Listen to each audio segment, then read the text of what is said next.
pledge allegiance to the flag of the United States of America and to the republic for which it stands, one nation, under God, indivisible, with liberty and justice for all.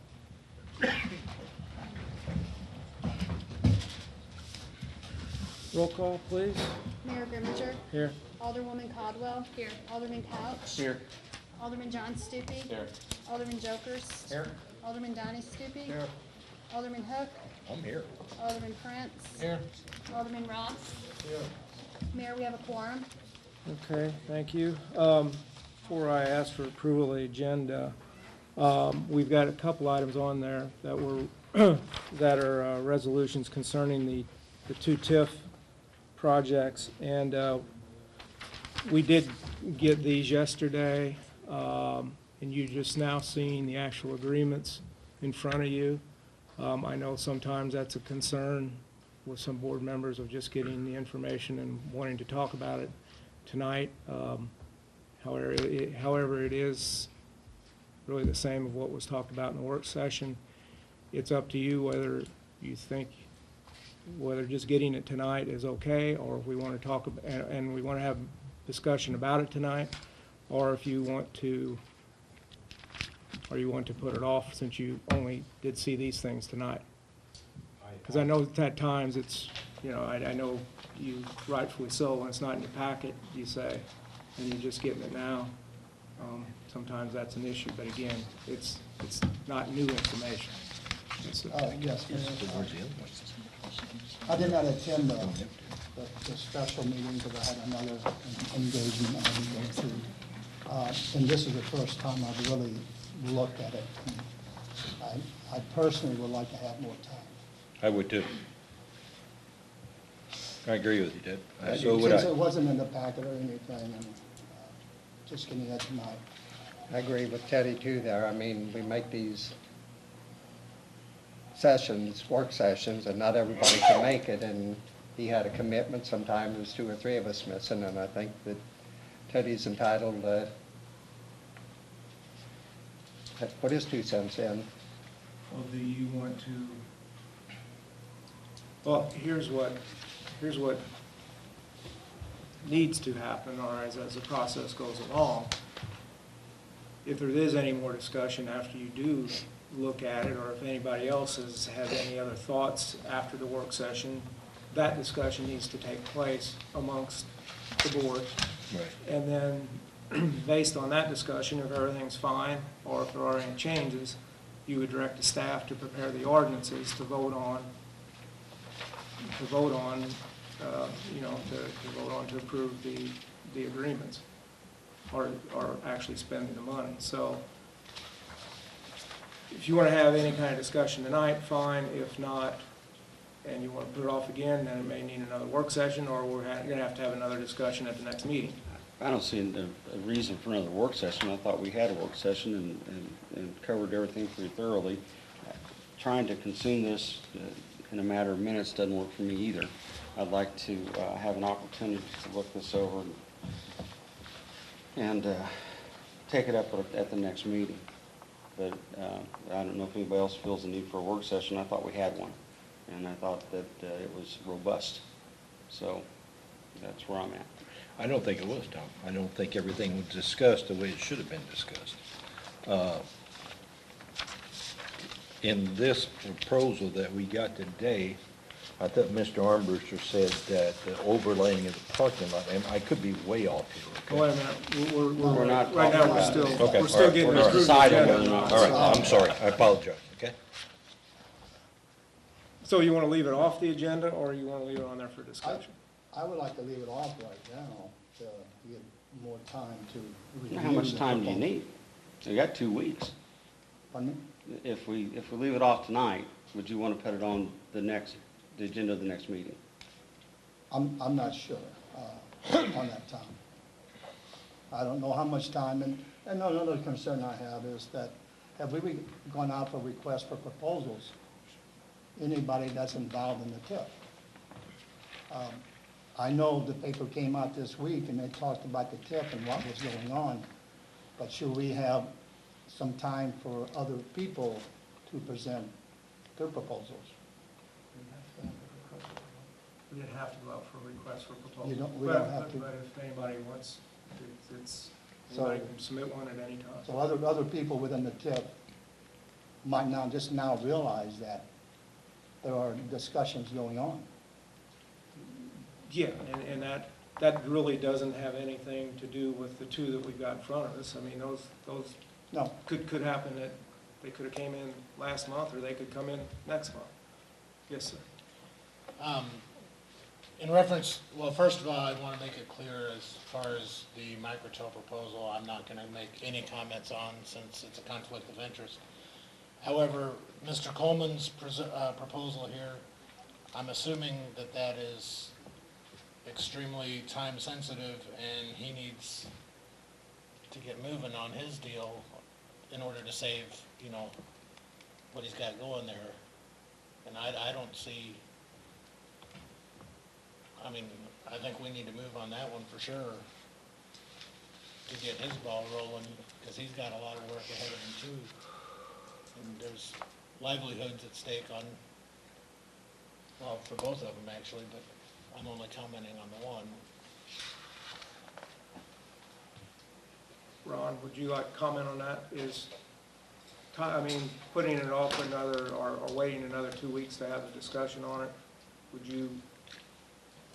Well, at the work session, I said that I don't know when the bank's going to come to me with their proposal or with their offer on what they want. They're taking legal possession on the 9th of October at the courthouse. Whether or not they start negotiations with the building, about the building with me before then, I don't know. That's up to the bank. But on October 10th, they may present the proposal, and that's why I was asking for this help to begin with, so it gave me more flexibility on the building if we're $50,000 or $100,000 or $150,000 apart of what we're going to spend on the total project. And I know this is going to be taken care of when we repave the lots, then that gives me more flexibility in negotiating to buy the building. I understand. If I have to go out on a limb all by myself and buy the building, I may not get the building. Okay. Ron Armbruster, any, as far as your, I'm sorry, but you're right. as far as timing on yours? I don't have the same situation. Okay. Can we do to one, Mr. Coleman's and table We could, Mr. we could have, Armistead's? if you still, we can, There's There's nothing saying we can't have another meeting. Questions later in the evening, we can talk about it then. Well, we have all the same information for both, so if we're gonna go through with Mr. Coleman's, I don't see a reason to not go through with Mr. Armbruster's. Because all this stuff is what we discussed in the work session. I understand if our reasoning is because an alderman was not able to attend the session once more time, I can't deny that. I mean, but I feel if we're gonna move on one, we should move on both, because we have all the same information for both. It's all stuff we discussed. Well, the only The work reason I session. excluded the one was due to the Yeah. conflict, so it's not that I have a problem with the other one, it's just. Oh, I understand that, I understand that. Can we talk about it now or not, about these proposals? well, all I really want to get to now is, do you Yea want or to talk nay? about it Okay. tonight? Okay. Do you want to talk about it tonight or not, and leave it on the agenda? I can talk about it tonight or next week. It's Yeah, well, neither is here that nor a there. possibility to have a special meeting next week to move on these two resolutions? That's what I would want to move on it quickly if we could. Because once you Well, then- decide of what you want to do in the Yeah. final, then you've got to prepare an ordinance based on Right. that, and then you got to vote on those. So, you're trying to get this process along. Is a special meeting out of the question No, for next week? not at all. Not at all. Yes, yes. Didn't Armstrong Teasdale opinion say you didn't need an ordinance for this, that you just needed a request and an approval from the board? I thought that's what the Armstrong Teasdale letter said. Said all we needed was a letter agreement, Right. not that we didn't need a development proposal and kind of this full-blown thing that we've done in other TIF projects. The question here is, what has to happen in order for the board to authorize the mayor to sign an agreement? And you're saying it needs to be an ordinance. He's saying it needs to be an ordinance. Okay, so let's say we approve the resolution tonight, then it's gonna be another 2 weeks before we have the first reading of the ordinance, and another 2 weeks after that with the Special second reading. meeting where you could read Read it both at the same both. night. Is that what you're saying, Doug? I would at least like to have it to get the resolutions taken care of, like next week early if we could. And then if we had questions then, it'd be a good time. That'd be the only thing on there.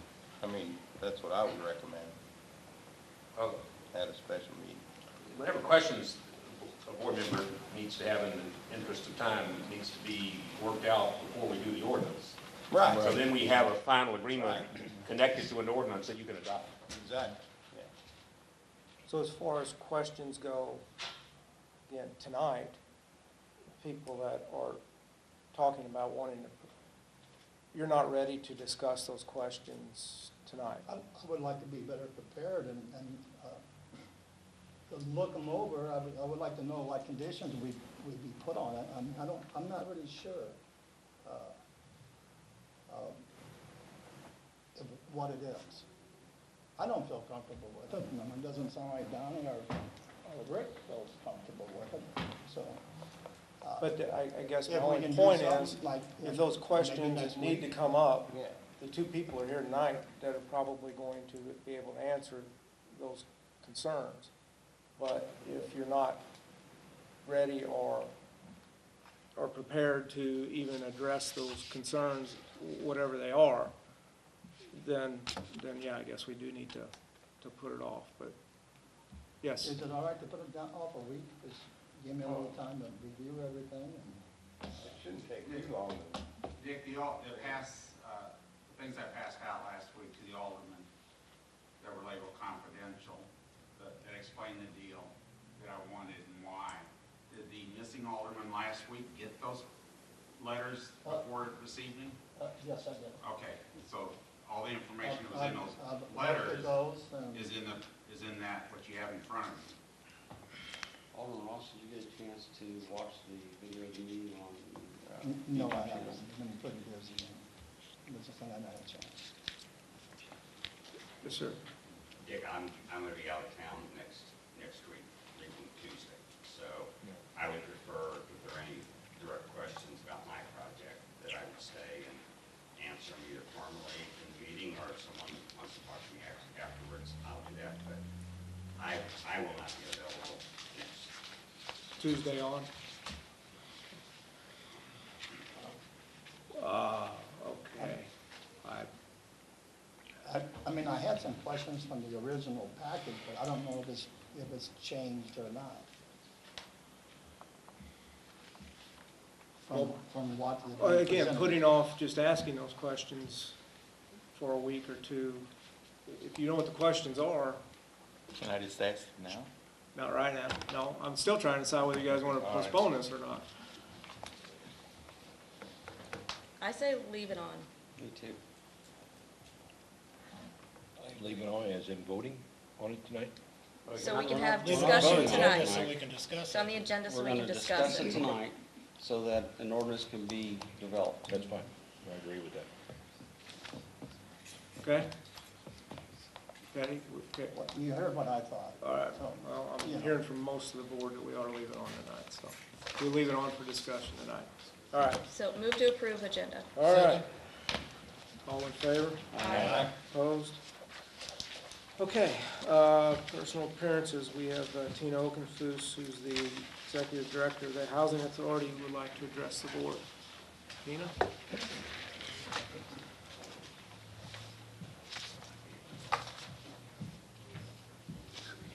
I'm Tina Okenfuss of the St. Genevieve Housing Authority. I am the Executive Director.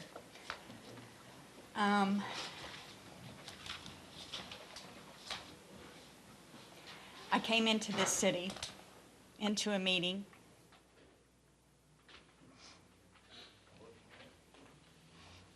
I ended up with a husband. So as I'm leaving, I wanted to say goodbye.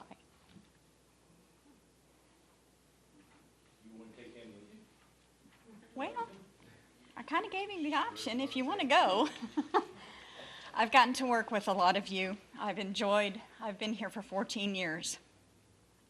All the boards that I've worked under, I've enjoyed. I've had challenges. God knows I've had tears, blood, sweat, heartache, and happiness. There's not an emotion I have not experienced in St. Genevieve, Missouri, at a little housing authority that the federal government, nobody else wanted to have anything to do with. My residents,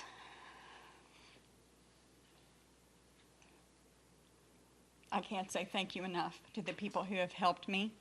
We've worked as a team. We've had good people. We've had great people. We've had stinkers, and for lack of a better word, I've had hooligans. They've taught me a lot. Through the whole process, good, bad, or ugly, I've learned a lot. I will take that knowledge with me wherever I go. The biggest things I wanted to do tonight is I came into this community, and I remember Frank Elper saying, I appreciate your enthusiasm. It took more than that, Frank. It took stubbornness, it took determination, it took a team of people constantly working to make that place a better place. We literally had things on the wall that said, how can I make this place better? And we did. At one point, we scored probably one of the best scores that a housing authority can score. We scored a 99 out of 100. For family housing, that's unheard of. Our scores today are still good, except for the financial.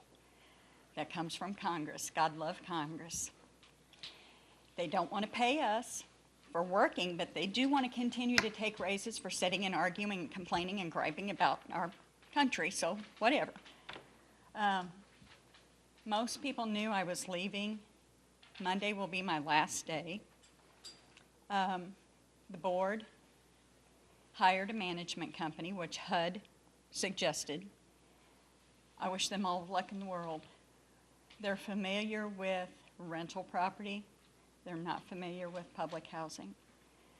I would appreciate everyone that worked with me if they would work with them and try to help them get through this process, whatever it will be with housing. This is going on throughout the country. So there's a couple people I have to name.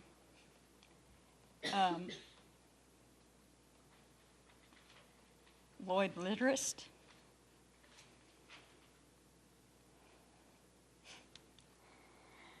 Rutler Okenfoos, my current board,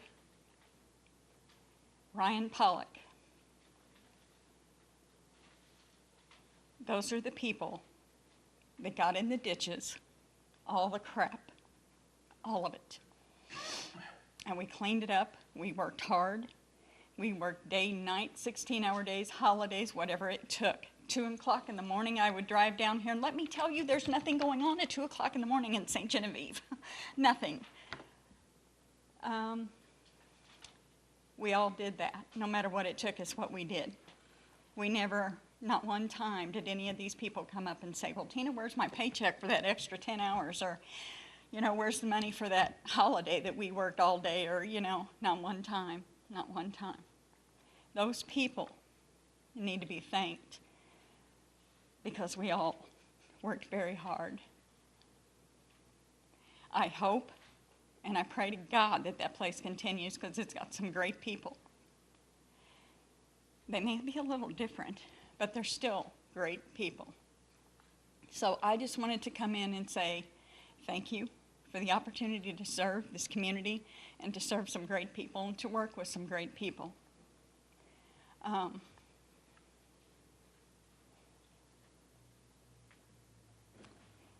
never forget this place, ever. So with that, thank you for the opportunity.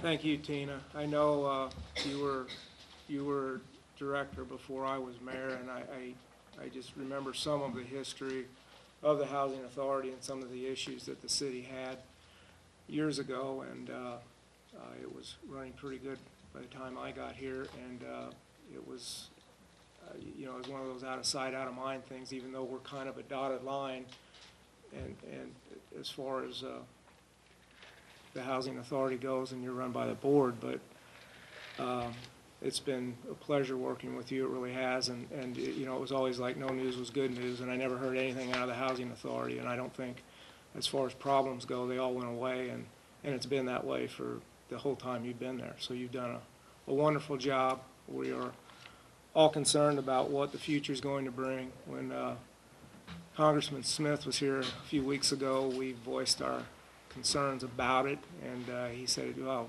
it's funny you bring that up, because at one of our meetings just the day before, somebody down in southern Missouri brought up the exact same thing of what the government's doing with the housing authorities. I hope it runs well. We're going to do our best to make it where we can help, but thank you very much. And with that also, I did get letters this week from 2 of the members of the board resigning also, and one of them was, one of the reasons was the cut in the budget, basically, and what HUD's doing to the housing authorities. So we'll have to try to find some new board members, but go from there. So again, thank you very much. Thanks, Tina. Job well done. Yeah, I want to say, good job. Martin. Okay, I've reported from time to time that I was working with the appraiser on the appraisal of the Parkwood Trail property. He was supposed to have that this week. I got an email from him today saying he had family health problems that prevented him from finishing it up, but he would get back on it tomorrow, and we'll have it early next week. We had mentioned the need or desire to get some kind of formal communication from the insurance company on their denial of a claim on Oakwood. I met with Lee Lottis of Lakeland Insurance, explained to him what it is we wanted, and he assured me that he would get that for us and for Ms. Weiler. The city attorney drafted a contract agreement with Gegg Excavating for the demolition of the house that we now own on Market Street. Mr. Gegg called me today and came by and picked up a copy of the agreement, so he's currently reviewing it. Presumably he will sign it, and we'll be able to move forward with mitigating that public nuisance. We talk a lot about the engineering on the Main Street Trail. The engineer did addressed all of the issues that MoDOT had made on the plans, most of which had to do with the fact that so much time had transpired from their first review to now. This last sentence should read, the right-of-way certification has been submitted. They have to send it to Jefferson City before they can notify us that we can proceed. So we can go out to bids right after that? Well, yeah. This is a local public agency program. It requires bidding of engineering, of construction services. One of the things that I went to the Municipal League meeting last week, and one of the things I discovered, and everybody discovered because MoDOT made the announcement, they're now pre-certifying engineers for inspection services. Used to be you had to advertise and get requests for qualifications and review all of that. Well, they've now done that. And so they have a pool of engineers from across the state. So rather than having to do that, you can just pick one. And they've already satisfied the review process for requests for qualifications because they did it with MoDOT. And it really does cut down the time. Well, one of the requirements of this project is we have a on-site engineer during the construction period. So we won't have to go through the month process of doing RFQs for engineers. We'll just be able to pick one. So that was good news. But then we do have to publish the construction project and give adequate time for engineers or construction companies to review it and bid it, and we will do that. A lot has transpired with Charter since I wrote this.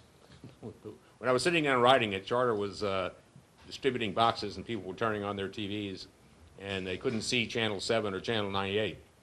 And I was going to report that to you and the audience. Since then, they resolved whatever the problem was. And 798 can now be seen by anyone who has installed one of the new digital boxes. but they haven't converted to digital signal yet. They're still analog. But what it has revealed is, for channel 7, there are some harmonic problems. Don't ask me what that means, but Charter's signal is strong, and as it should be. There's something in the 798 equipment that causes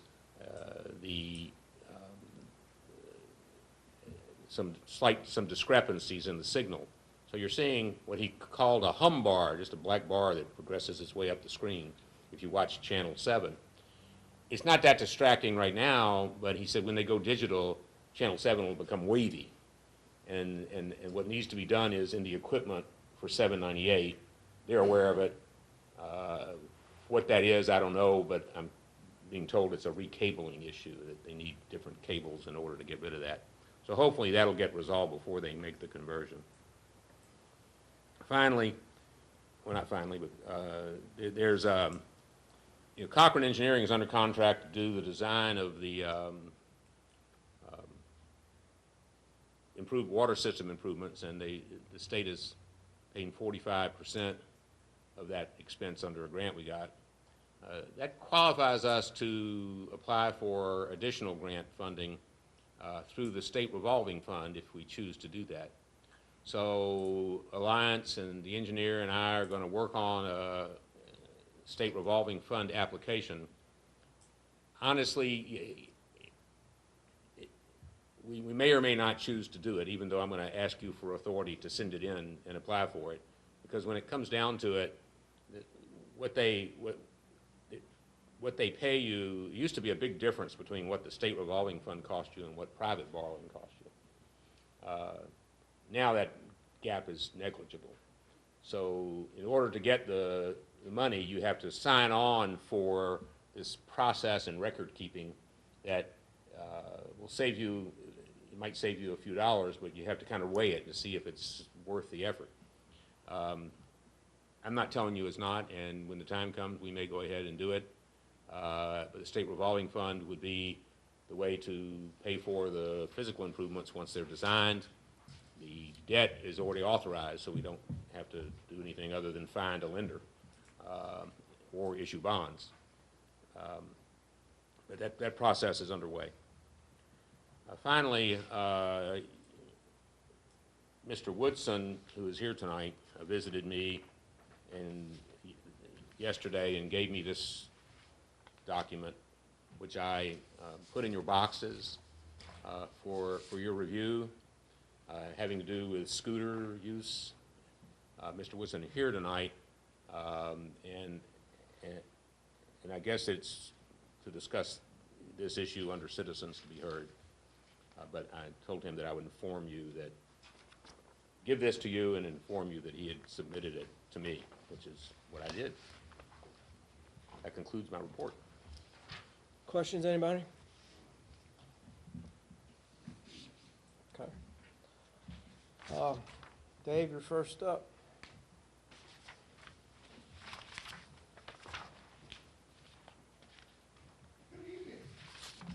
How's everybody doing? As you look at my report, we've been doing a lot of mowing. We did some patching, but I'll be honest with you, this week and next week, we're kind of watching the budget. So we're doing stuff that's not costing any money.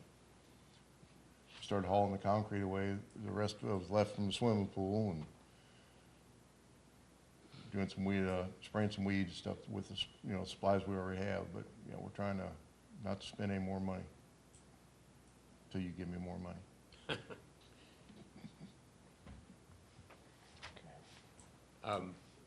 While we're talking about this, I'll inform you that I've initiated conversations with the Special Road District and the county about going together next year and doing a bid for salt, a combined bid. And that would increase the quantity that we're ordering, hopefully reduce the price for everybody. And so far, at least verbally, they thought that was a good idea.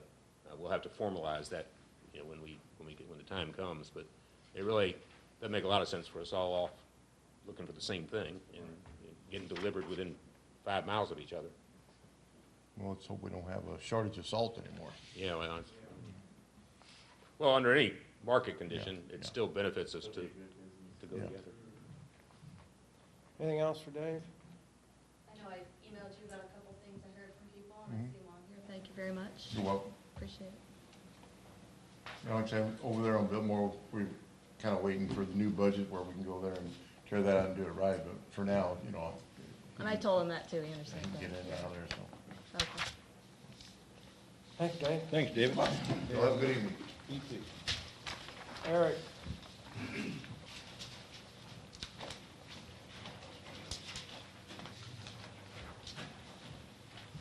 Good evening.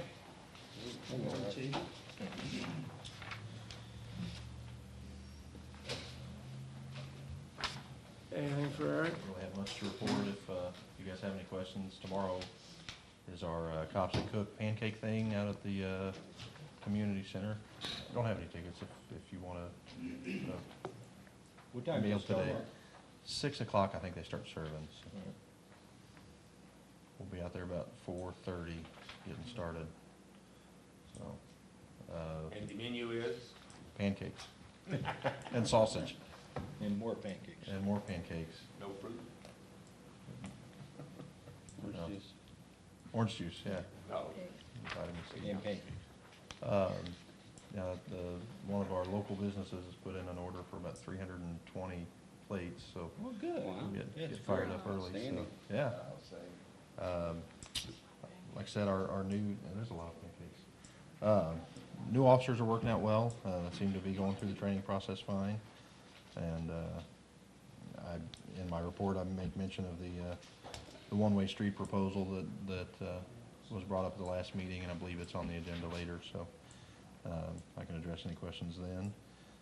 As you guys know, both of the grants were completed and have been submitted, and,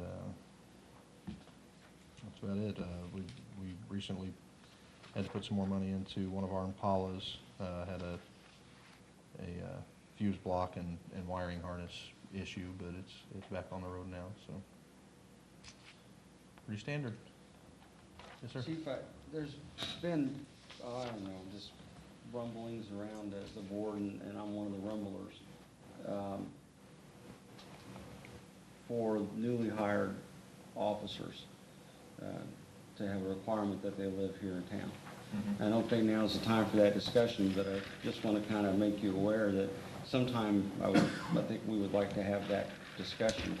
And so you can weigh the pros and cons of that and help us understand how, what that's like.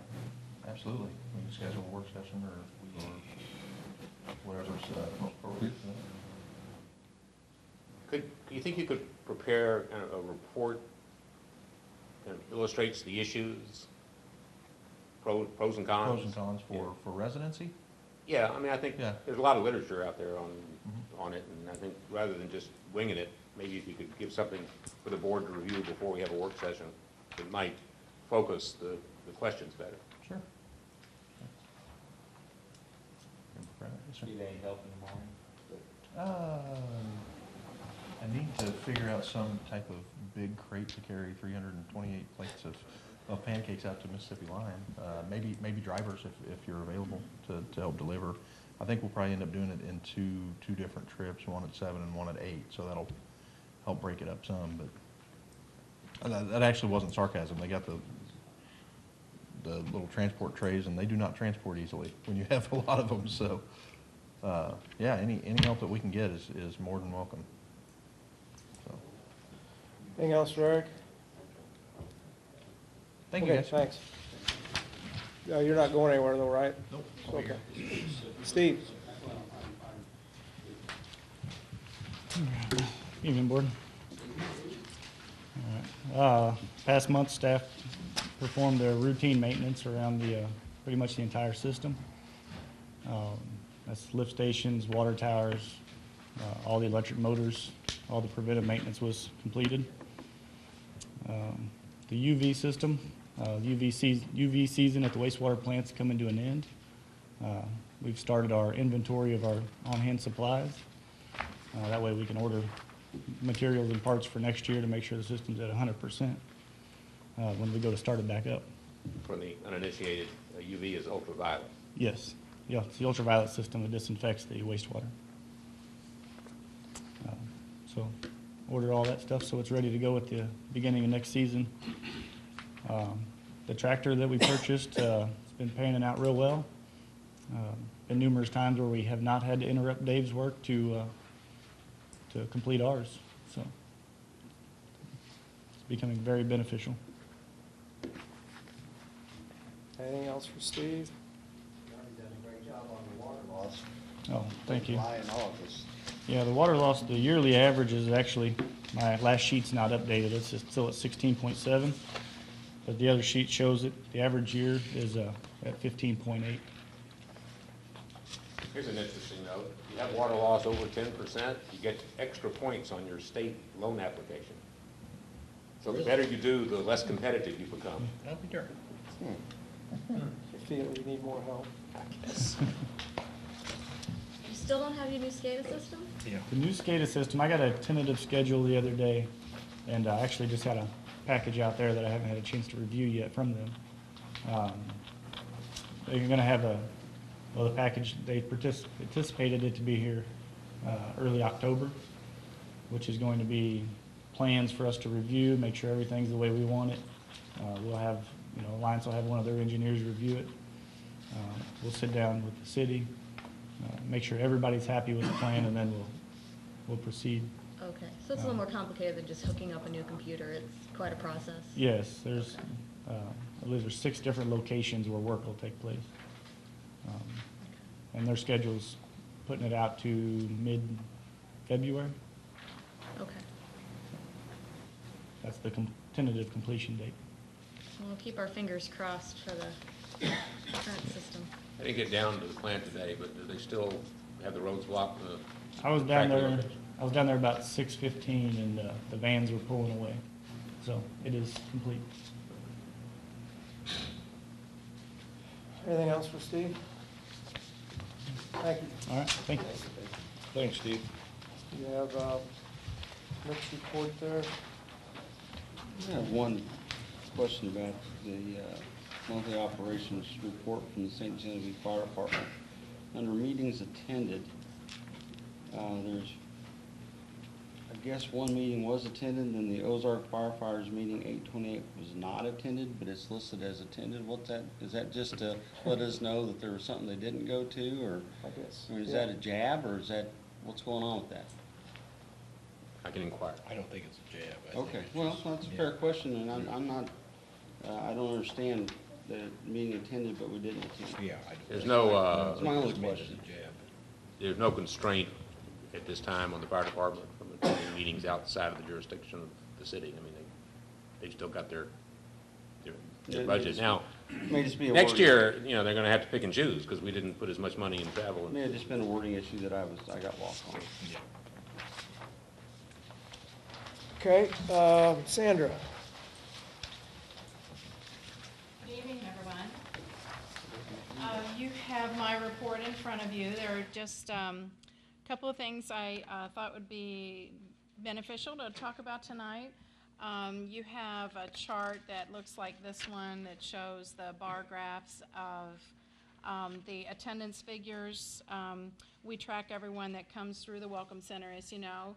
And in August, the total number of visitors at the Welcome Center was 3,303.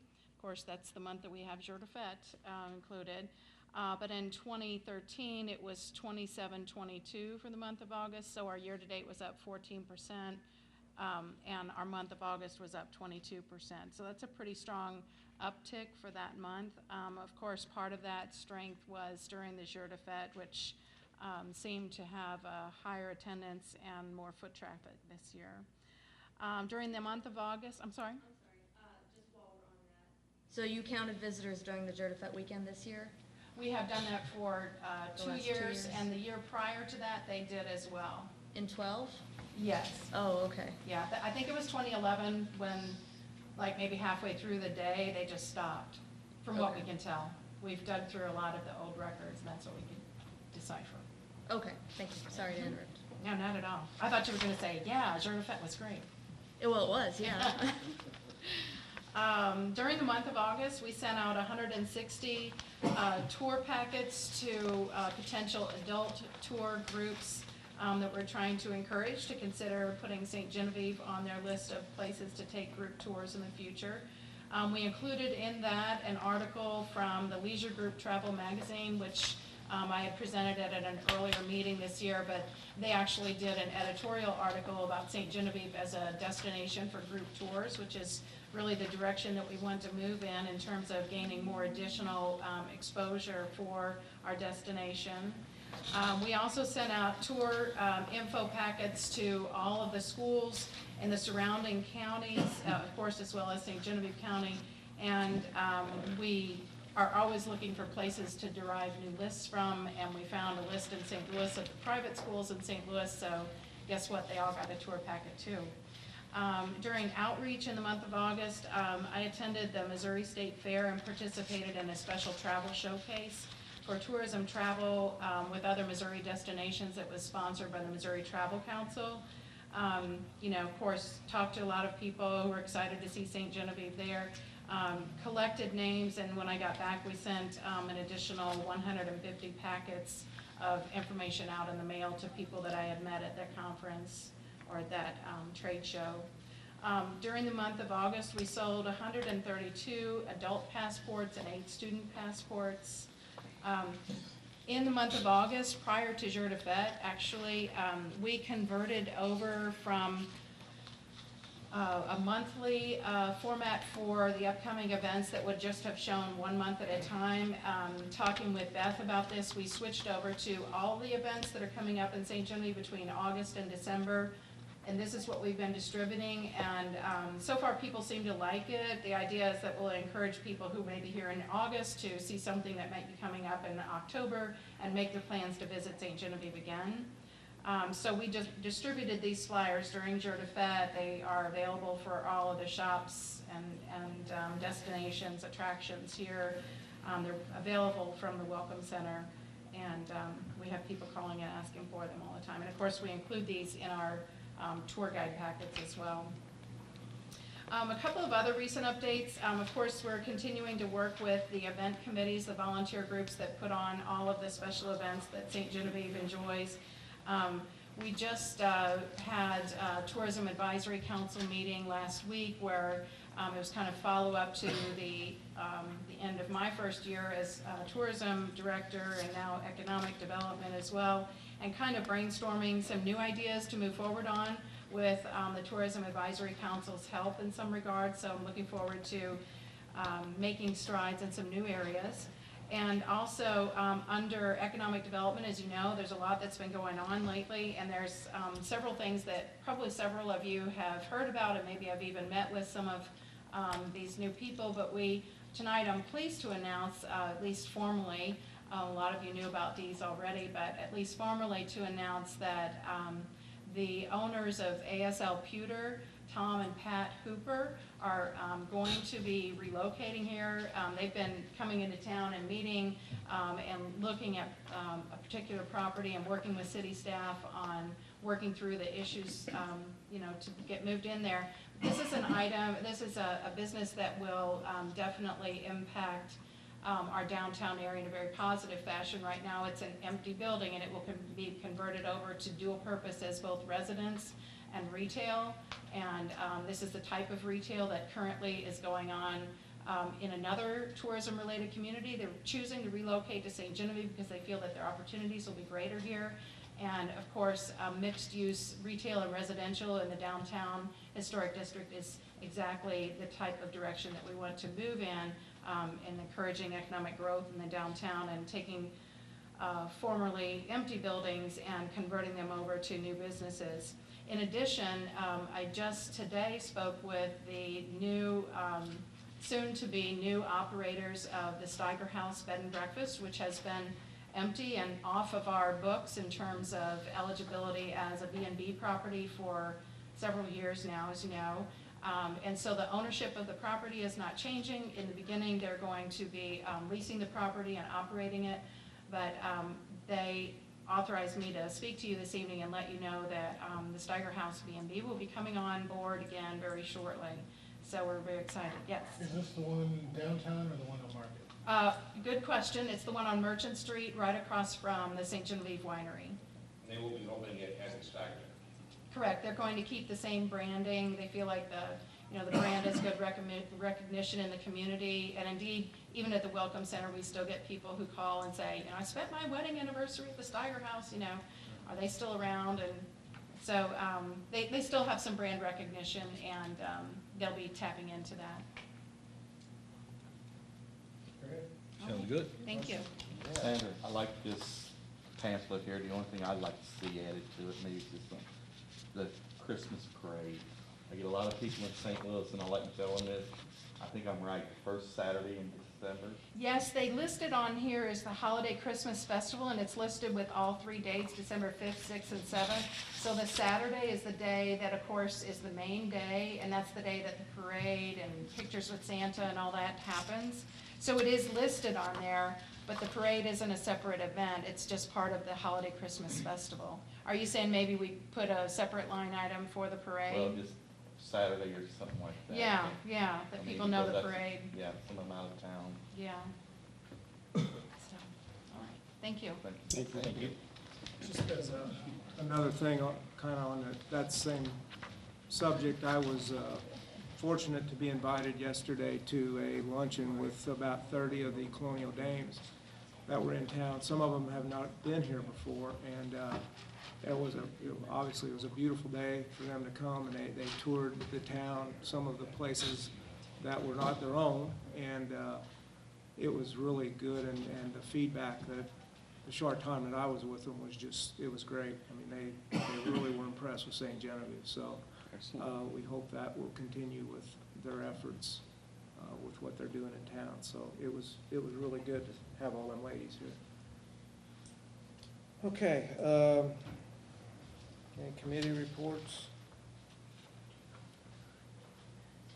Okay, we'll go to minutes of the regular meeting on September the 11th. Second. All in favor?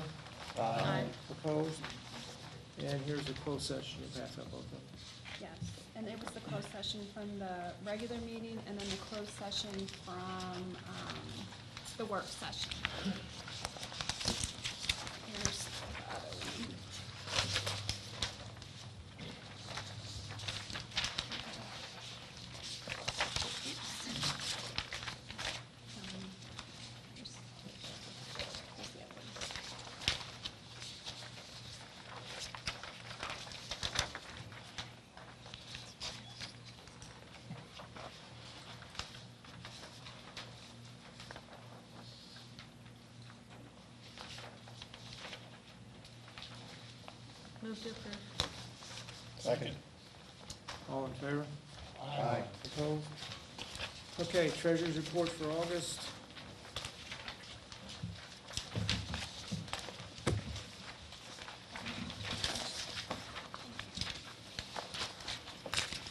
Questions? Okay, and motion to accept it?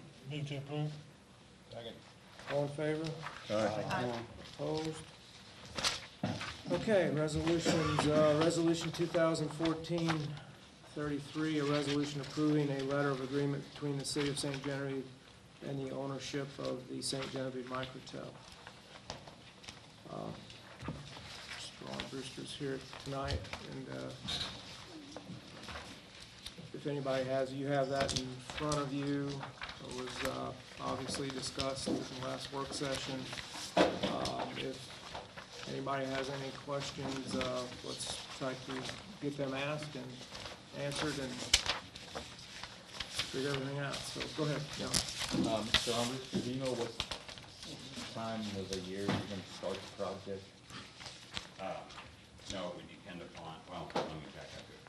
The architect would start at any time. The construction would depend upon when this gets approved and how much time we have weather-wise yet this fall. Is that right? I mean, it's going to be done this year or next year? That's what I'm. Right, yes.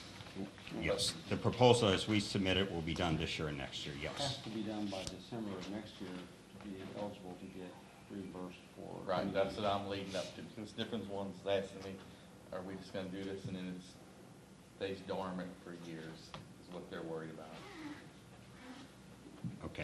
I'm not sure. Where you're gonna get the job site ready, but not build? Well, it'll take us a year just to get the design approved through Microtel. If you approve this, we hire the architect. Till we get through Microtel, it'll be a year. If we started immediately on bids and so forth, it would be 2 years before it would be completed.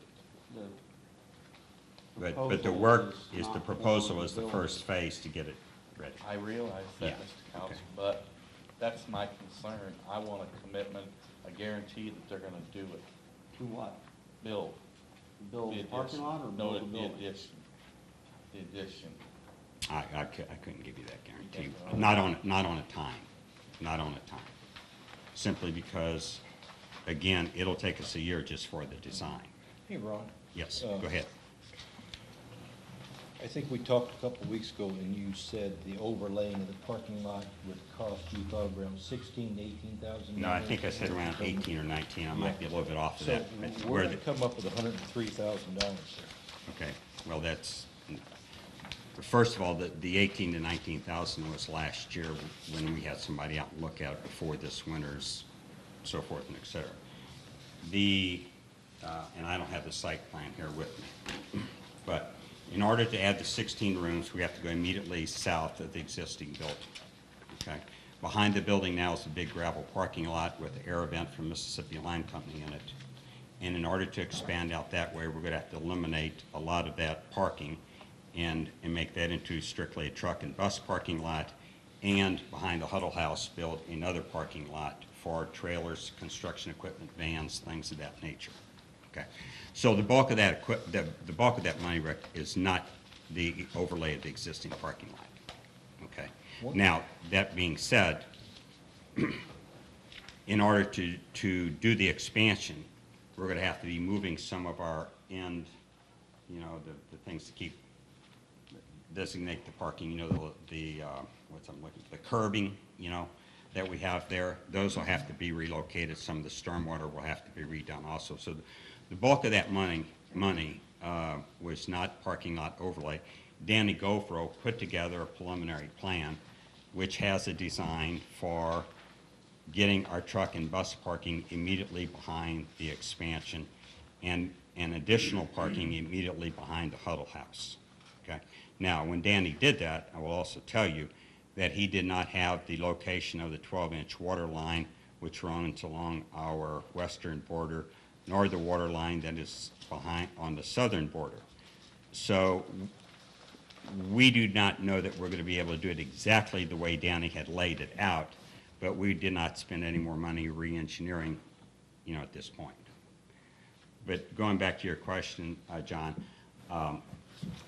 I can't give you a definitive answer on when the construction would start on the building. But you will give me a guarantee that you will do it. Well, I can't sit here and say that. I may not be here tomorrow. I understand where you're coming from, John. I totally understand that, okay? But all I can guarantee you is that we are generating over $80,000 of local taxes right now, employing people. We're trying to improve the property. This is the first phase to get it ready for that. She mentioned the Pewter Company. They bring in 20 to 25 buses. They're a client of ours. I don't know when they will be bringing in buses. I don't know when the banquets will be done over there. I can tell you this weekend, if I had 100 rooms, I wouldn't have enough rooms. But that wasn't the case last Sunday when I only had 6. So market conditions, getting started on the design, construction, bidding it out, and those sorts of things. But I'm not going to stand here and tell you I'll be starting it next June or July. I know I won't be starting it next June or July. It'll take next June or July just to get our design done, submitted to Microtel, and that sort of thing. Okay, but I cannot guarantee you when the 16 rooms will be added. Okay, but I would also say, when you went out and I'm just using this as an example, when we went out and spent money as a city to assist Lucent, we had no guarantees that those jobs were going to be there either. So I can't guarantee you any more than Lucent or some of the other economic things. But I'll be very honest with you, I will not, nor put myself and my partner in that position. Our intention is to do it, but I will not say when we'll start and break grounds. But Ron, I think the difference between you and Lucent is Lucent added jobs. You're not adding any jobs. We're not adding direct labor jobs, Rick, and if we want to get into that discussion, I'll be happy to have it with you. Lucent isn't generating $82,000 a year in local taxes either. We do have a $250,000 payroll. People that stay with us eat in other restaurants and so forth, so that's more of Sandra's economic growth thing. The other thing, and I'm all for jobs, don't get me wrong either, Rick, but I for many years have suggested doing an analysis of the zip codes of the payroll checks of some of these places to see how many jobs are we really creating for St. Genevieve City people, or how many are out in the county, or how many even come in from other counties if you're going to do a real true market analysis of jobs. I understand your point. Lucent has 35 jobs. I hope they have 135, okay? And I hope Ron has 235 or whatever the number is. All I'm telling you is these are our numbers. We know what we generate in sales tax. We know what we do in payroll. And we are very similar in where Ron's coming from, in that only ours is much longer lead time, but we're not going anywhere, and we are providing a service to the community. I will also say that when she talks about tours and buses, and Sandra knows how this market works better than I, but a tourist and bus wants to come in and wants us to block 20 rooms for 6 months out, so they got time to go ahead and sell the tour, okay? They want us to hold that block of rooms for a period of time while they try to tell. They may come back to us then and only take 12, 13, 15, but during that time, we have to block that out and guarantee them a certain number of rooms. We, as a company, have a harder time doing that every day because of our corporate clients, which we hope to take care of too. So if you block the tour bus out, on the one hand, you may get 20 people. On the other hand, you may get 10, and in the meantime, you've lost other people. So that's just the risk of doing business. Okay. Teddy, you weren't there, so if you have some questions, go ahead. Okay. Yes, along with John, but isn't the whole proposal geared towards you putting in 16 new rooms, or? The whole proposal is geared to prepare the site to get to 16 rooms and the design of it. The design part of it. But you cannot tell us if we're going to spend $133,000 for all this, that you're actually going to build it. No, I can tell you that the site will be ready, and we'll have approved drawings, and if that's a year and a half or 2 years down the road, no, I can't do that. I can already tell you that. I can't guarantee you the date I'm going to build the rooms. Teddy, it's not totally under his control. I mean, he has to answer to Microtel and Wyndham. You know, what if Ron says, Right, I'm going to do it, I'm going to do it, I'm going to do it, and Wyndham then comes back and says, nope. I mean, so he can't stand there and give us. We've invested $133,000 in the parking lots and everything to ready, and then nothing happens. TIF funds will be used in a fashion they're meant to be used in. And I agree with that. And that is to help businesses financially. So I'm with you. My big hang-up on this for a long time was there's no guarantee that the actual construction of the additional rooms is going to be done ever, let alone any certain time. But here's how I frame this in my mind, and here's why I support it. You can't, and I said this earlier, you can't make opportunity happen. You just have to be prepared for opportunity when it comes your way. So when the economic climate dictates to Ron and his partner that we need to pull the trigger and get these rooms built, they're going to have look at their internal economic proposal, right? They're going to decide, should we spend this money? Can we finance this? Does it make sense? If you take a piece of that, a block of that money out, because TIF funds were used, that's going to make that economic decision a smaller decision. As I'm probably not making sense. I hope I am. If you got $1 to spend, and you're going to receive TIF funding of 15 cents, right? You're still going to spend that $1 when it's time to do it. So the investment will still occur in the property, in the community. And the extra rooms, extra people, extra employees, extra bed taxes, extra sales tax. The idea that we should hoard this available TIF funds to do a street is, No, there's more to it than is a the street, second Tom. tier. It's the second tier of making, of why this money is available. I know you bring up the street, but there's other things What street? There's this. lots of streets that, in that TIF district that could be repaired, but before we spend money fixing any of those streets, Well, before we fix streets and Point Base, you're willing to say, whatever you ask for, we'll give it to you.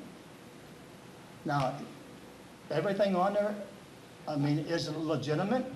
Like listen, these two Teddy, guys it has are to meet- aldermen of Point Base, and there's 2 streets in there we can fix with this money. And we're not ever gonna have the money well, to we're gonna fix these disagree streets. on what the, And the more we take away from that, the less money we're they're gonna gonna have to fix disagree on what streets. the idea of a TIF is and where that money should be spent. And we can't just, no one has carte blanche. It has to meet the eligibility requirements that TIF funds can be spent on. Right, and which we have a list. Have you looked at the list that the city has as far as projects? No, They've done- we're talking about two different things. You said you want to give anybody anything. No, only what the TIF attorneys say is eligible for TIF financing. I don't see any problem with what Mr. Armbruster wants to do, okay? I see no problem. I do see a real big problem to me of redoing his parking lot. I'm just totally against that. If they came for a vote tonight, I would say no. I'm totally dead set against that. I'm all for everything. The only thing I'm dead set against is I want a commitment. That's what this TIF's all about. It's just no different than the rest home out there. They got, what, 13, 15 months to get started, correct? Well, they actually are going to pass. They're going past it. Well, but the TIF's gonna expire in 15 months.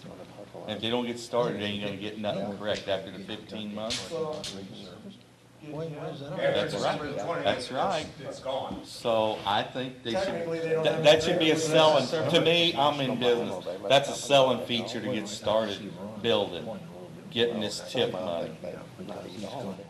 What conversations are going on? Who's talking what? No. Are you still talking? Yeah, like I said, that's a selling feature to get that TIF money, to go ahead and commit the building. But he can't do that. But I'm sure can if he give would, it- he when are you gonna could, buy your next but he record? can't. Tell me the exact date that you're gonna buy your next record. But I can give you a roundabout, they're not even doing anything. Give me a year, 5 year, up to 5 year. Well, Because he's working for a what if big your business goes corporation. bad and you never end up needing another record, and you promised me that you were gonna buy, I mean, that's the nature of business. I understand your point, and that really had me hung up for a long time. It really did. Well, but I just don't like to be made a fool of. And I'm afraid this is what it's gonna end up doing, is make me look like a fool if they never, ever build. We're not talking about building a building. The request is for parking lot improvements. The request is not for building the entire building. The But they're engineering- wanting it to build, they want this commitment to build possibly down the road, correct? In Possibly. hopes of, yes, but that's not the only reason. Well, that's the reason he came before the board. That's right. That's the reason he came before the board, Tom. No? Ron, how do you address that? Which question? I don't know. The No. time frame. Sometime, Well- a guarantee, you cannot give us a Yeah. full guarantee, correct? No, no.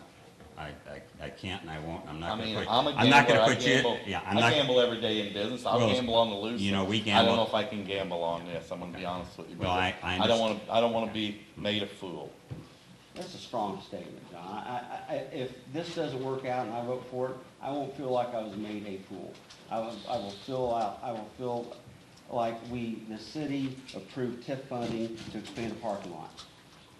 Yeah, I will not feel like I've been made a fool. Do you feel like you want to overlay the existing parking lot right now? Is that a problem? Listen, I'm looking at with the ideology that any money that any business gets from TIF financing is money they don't have to spend on that project, that they can spend somewhere else in their business. Does that make sense? Yeah. That's exactly how I'm looking at it. And that's what these funds are for. And if every penny of this was spent helping businesses, I would be okay with that. Now, if it's not, then we have to look at our list of, our wish list of projects that we want to do and figure out how we want to spend that money and which projects will impact the most number of citizens and make that decision. But I was really hung up on the exact same thing. When are you going to build? And then I just was able to step back and say, wait a minute, I'm getting lost here in something that's specific that really doesn't matter to me. The idea that the city and all of us can help a developer or help a business person advance their business. If we give somebody $1, that gives them $1 they can invest in another way in their project or their business. That's exactly how I see it. Yeah, but Tom, it's my understanding from reading before and Ron talking to me that this whole thing is geared for a final goal of building a building. It is, yeah. So I think that's all this my money take as well. is based on building a building. Not based on it. Yes, it is. It's not, listen, Teddy. Everything is set up to put that building on listen to what you just there. said. Let's look back what you just said. This money that Ron is seeking and his partner are seeking approval on is money for specific parts of a project. To build a building. No, to build a prepare the parking lot. site. To prepare the site. For the building, yes. Because Right. TIF dollars are not So allowed it's for not the built. building. You prepare the site with nothing. You don't Why would see- he purposefully go in and prepare a site to do nothing? I mean, we've got to take it on good faith that he's gonna put forth his best effort to get this building done after the parking lot is all done, right? I mean, I don't see why he would build a parking lot and not build a building. I don't know either, but I just know that the whole thing is geared toward that. And, I mean, can It we is put the some first, kind of a- Teddy, it is the first phase to prepare the site for a building. But TIF money cannot be used for vertical construction. Mr. Armbruster is probably one of the sharpest guys in St. Genevieve, I will say that. And he knows this money is out there. The TIF money is there. Not many people know it's there. He's one of them that knows it's there. So he's trying to take advantage of this TIF money, in which I can understand exactly what he's doing. If I was in business, I'd be doing the same thing. Yeah, I can understand that wholly. I really can. I just got some concerns, that's all. And Rick, is it the portion of the overlaying of the existing? Yeah, that's bothered me, Rob. It just absolutely just. Well, all I can say to that, Rick, is that I could go out and rebid it, and, I mean, the overlay portion of it. No. And I don't know what that number is today, because that was a year ago, oil's different, that sort of thing.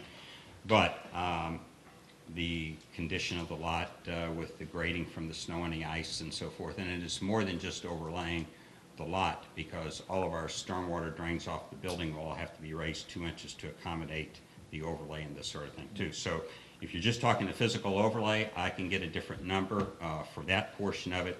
And I can assure you, it's not the bulk of the $100 and some thousand, but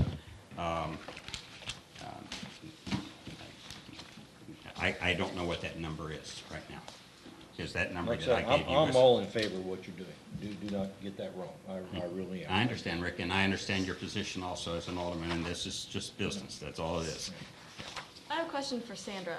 I'm having a brain fade right now. What is it with, it's something to do with tourism dollars that we can get from some grant source or something that has to do with number of beds in town? That is correct. What am I thinking? Our grant through the Missouri Division of Tourism was cut approximately in half between last fiscal year and this fiscal year because they changed their formula, and the majority of their formula is now based on the number of rooms that are available for sale in your marketing area. And they don't, unfortunately, they only count rooms that are inspected by the state health inspector. So some of our B&Bs are too small to count in that area. So we definitely need more beds. And every weekend, I don't know about midweek business, but I can tell you that every weekend we have a festival. We are sold out here, and our overnight tourist traffic have to go, we have to send them to Farmington or Perryville or sometimes Festus. And our whole goal of having people spend the night is so they'll come back the next day and take advantage of more of the attractions of St. Genevieve. Maybe they do downtown one day and the wineries the next. But if we have to send them to Perryville, I feel like the chances are pretty slim they're going to come back here the next day. Same way with Farmington, same way with Festus. On the weekends, I can definitely tell you that we don't have enough rooms right now. Well, I agree with And I can definitely tell you that there is a number of sellouts that will trigger the $500,000 to $600,000 of private investment to add those. But we don't have enough rooms on Saturdays. But last Sunday, when I only had 6 rooms, or whatever, 8 rooms, whatever it was, I could have used another 40. So there is the deal. And Joe, you know how it is out there, you know. When something's going, you never have enough. But the economics of spending $500,000 to $600,000 for the extra 16 rooms, there's some point where that is, the risk reward is there. You know. And it isn't just tourism, it has to do with the corporate business and things of this nature also. And the essence of it is, I appreciate your comment about being a smart business guy. That's the best comment I've had for quite some time. But we generate $80-some thousand in our project out there last year. Local taxes did not include Huddle House, did not include Casey's, which is expanding, by the way. Far exceeds what we pay down in our note every year at the bank. Far exceeds what we pay down on our note at the bank every year. So it's, you know, it's kind of like any project, there's risk reward. I will not put any of you in that position, John, to say I'm going to start embarrassing you, because I won't say that. When the market is there, the first step is we have to get a design. And we have a proposed budget there of $32,500, $35,000 for the architect. That's the first part of it that will tell us, but that will take us a year to get that done and proved through Microtel. I don't know, Ron, why the market's not here right now. Am I missing something here? I mean, Yeah, I can construction tell costs you. are way down. You know, Yeah, I can tell you exactly. And I can tell you. interest rates are way low, you know. Okay. People are starting to travel, they got more money to spend now, gas prices are down. I can tell you exactly. Why is this not the time? The time is because we don't have the sellout nights. As I mentioned in the work session, the first 8 months of this year, and I don't have the page with me, 30 or 40 nights. I can't justify adding 16 rooms if I only need those 16 rooms 30 nights out of the year. So what are you looking for, sellout nights? How many nights a year before you add on? I don't think that's a reasonable thing to ask of this. Well, that's what he's saying. He's saying he can't justify doing it with 30 or 40 nights, so I'm just wondering, given- you know, what well, I would- justifies. That's Okay, asking well, for some you- very particular information from a privately held No, business. I'm not asking. I don't have a that, problem Tom. answering that. In today's market, Rick, at today's interest rates, and if the construction were what Microtel says it's going to be, 40 to 45,000 a unit, probably about 75 to 80 Okay. would be a break-even point. How many Enough to- rooms do you have right now, Ron? Pardon me? How many rooms? We you have 48. Okay. And what I would tell you, Rick, is if the TIF law had been back then what it is today, because if you recall when we did the project, you couldn't use it for any of this type of stuff, you know. If we'd have had the same TIF law when we did it that we did today, we'd have built the 3rd story on it at that time. Yeah. Because it'd been a hell of a lot cheaper than today. Well, Ron, I'm with John. I just can't get this wrapped around my mind right now. Well, With the information I got just, tonight, if you, I'm here to answer whatever questions, and I can't, It's hard for me to commit money like this, and I don't know, we can have a contingency of some kind that says that, you know, like, you give us a date or something. It ain't gonna happen, okay. Well, I can't give you a date. I can't give you a date on when we're gonna build the 16 rooms, okay? I'm not coming. Yeah, I'm like Alderman Hooked, I kinda got a problem with that overlay. The parking lot's already there, but I got one question for you. Sure, okay. You say when these bus tours come to town, Mhm. they tell you to book a block of 20 and then 10 show up. Why don't you make them commit to 15? That Well, way they won't do it. That's just the, Sandra, you know the business. They usually ask for a release date, like you might have to block those 20 or 30 rooms 6 months out, but then they'll give you a release date either 30 or 60 days for the ones that they're not going to use. And to their frame of mind, that means that during those last 60 days, you could sell those rooms to transient travelers. Well, that's what Plus then you throw in free room for the tour operator and the driver and a few other perks. Well, didn't you say a while ago that you lose those 10 rooms that you could have booked? Because only 10 We may lose them if we've got them They blocked give out. you 30 to 60 days, I don't see how you lose them. Well, that's where you get into the wedding receptions. Hey, Ron, how many free rooms do you give away a year? How many free rooms do we Yeah. give away? And the reason I'm bringing that up, because I know what happens when we put on the music during the summer and people come to town and you're there to give them free rooms. I think that's great. I really do. I don't know. Well, I don't know. Well, the I'm number. just saying here, I'm I don't just know how saying. many times. I can tell you, the pewter people that we're working with, I've comped them rooms probably 3 or 4 times. The Hammocks, different people. If she has media people come into town with a magazine or something of that nature, and we have other organizations, not-for-profits, that we have comped rooms to, and a discounted deeply. I can't answer that question. I don't know the exact number. Okay. Is there any other questions for me?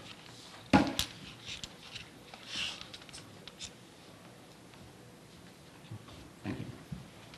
Thank you, Ron. Like, I actually thought we had everything worked out the other day, and that it was I pretty did much a too. consensus of the board that we were gonna. That's why we had a work session. Yeah. The more I went home and laid in bed and thought about it, I kind of need a commitment of a guarantee that they are gonna do it. Then I don't wanna have work sessions all, week after week after week, when we gotta come back and revisit what we covered in a work session for another 2 hours at another time. This is terribly inefficient, it's no way to run a railroad. Well, wait a minute now. Hey. You certainly got a lot Get more of information information. one night. There's no doubt that you did. And to sit and think about some of these. I'm addressing the general idea of work sessions. Oh, right. When they're productive, I'll be here all night. But this, That works. When we you know, this have to is go the same through this- concern I had last week or week before last. I'm not bringing up new concerns. This is my same concern, in which I don't think we addressed it the last time we were here. Well, I thought we were done the last time. No, I didn't think we were. Not done with the decision, but I thought everybody had an opportunity to ask their questions, and the questions were answered, we were done with that part of it. And the bottom line tonight, yeah, we're gonna direct Martin to prepare an ordinance. And then we're gonna end up voting on the ordinance to approve or not approve. Right? Is that where we're headed? Yes, prepared an ordinance based on, To write up an ordinance and bring it back to the. yeah, if there's council. something you Well, want to make the or- exception to. The ordinance any is of the this. easy part. The question is whether this agreement, as you have it, should be attached to that ordinance, because it becomes part of the ordinance. Now, there are a couple of housekeeping things we know we're gonna have to do, like I don't think the address is right, and some things like that. But in terms of content, you're telling us tonight, Scratch the overlay. this is the content of the agreement, and we want to see an ordinance that And that's what- authorizes the mayor to sign it, or something else. Mr. Armbruster, Yes. can you come up with a number to scratch the overlay? I don't know how fast I can come up with that number, but what I would tell you, Mr. Hook, is you do whatever you're comfortable with. If you want to adjust the proposal to $20,000. Well, I don't want to come up with a number where I don't know what I'm saying. You know, I'll come up with 100,000 if you want me to adjust something, No, okay? if $20,000 will make you comfortable, then adjust it down 20,000. I'd rather have you come up with a number, have Vern Bowman come there next week and say, this is what I want to do, and this is what I want taken out, and see what they come up with. I don't think that's, you know. I mean, I'll do that. They should be able to do that in no time at all. Thank you. I have one, I guess, relatively small question. The contingency of $12,000. Trying to give an opinion that money qualifies for TIF is pretty difficult to do when it isn't earmarked to any other thing above it. I can address that, Frank. Basically, when we did the preliminary design, and I outlaid X amount of dollars for Danny to draw that up and come up with a budget, that's fairly standard in architects. Now, if we'd had some feel what our chances were, we'd have gone into detail, located the water lines, located the vents, figured out some of those issues, and come up with a very definitive plan for bidding, okay? So at this point, that was the number, which is not unusual for architects or engineers to throw in. But the reason it's in there is we don't have a definitive plan, just like Mr. Hook was saying there. I can tell you what it was a year ago, and it was less than $20,000. I don't know if oil's cheaper or less expensive, how they're bidding, this sort of thing. So I understand where you're coming from. I'm just telling you where we came from. That was GoPro's proposal. Let's recall that whatever you approve is an approval to reimburse the developer for actual expenses. It's not just a check you're writing. And so it becomes an effective ceiling. Whatever the cost is, once they get out there and find out whatever they find, will be part of the expense he would submit for reimbursement with the knowledge that he's capped at whatever the total is. So if the contingency is a contingency to cover unknown subsurface conditions, then that would certainly be an eligible expense. What this board is wanting to do is say we will reimburse up to a certain dollar amount. And a contingency, it either needs to be defined as saying a contingency on any one of the itemized expenses, and then I guess the developer could put that contingency wherever it wanted to and be eligible for reimbursement. You just strike it as a line item and build it into your other numbers. Yeah, I would be more comfortable that you voted on hard dollars, up to hard dollars on line items and not have a contingency in there. Because what happens is the developer submits a proof of payment, I paid this bill, and a contingency, even the phrase contingency, is a little tricky in the sense that only certain construction items are eligible for TIF funding. So, Mr. Armbruster, I would suggest that you change your proposal and either include it, spread it out over all these individual line items, or take it out.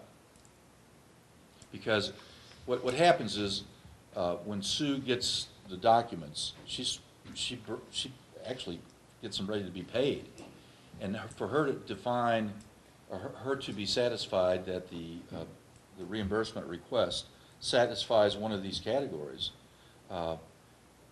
contingency is not an appropriate category for Sue to be looking at.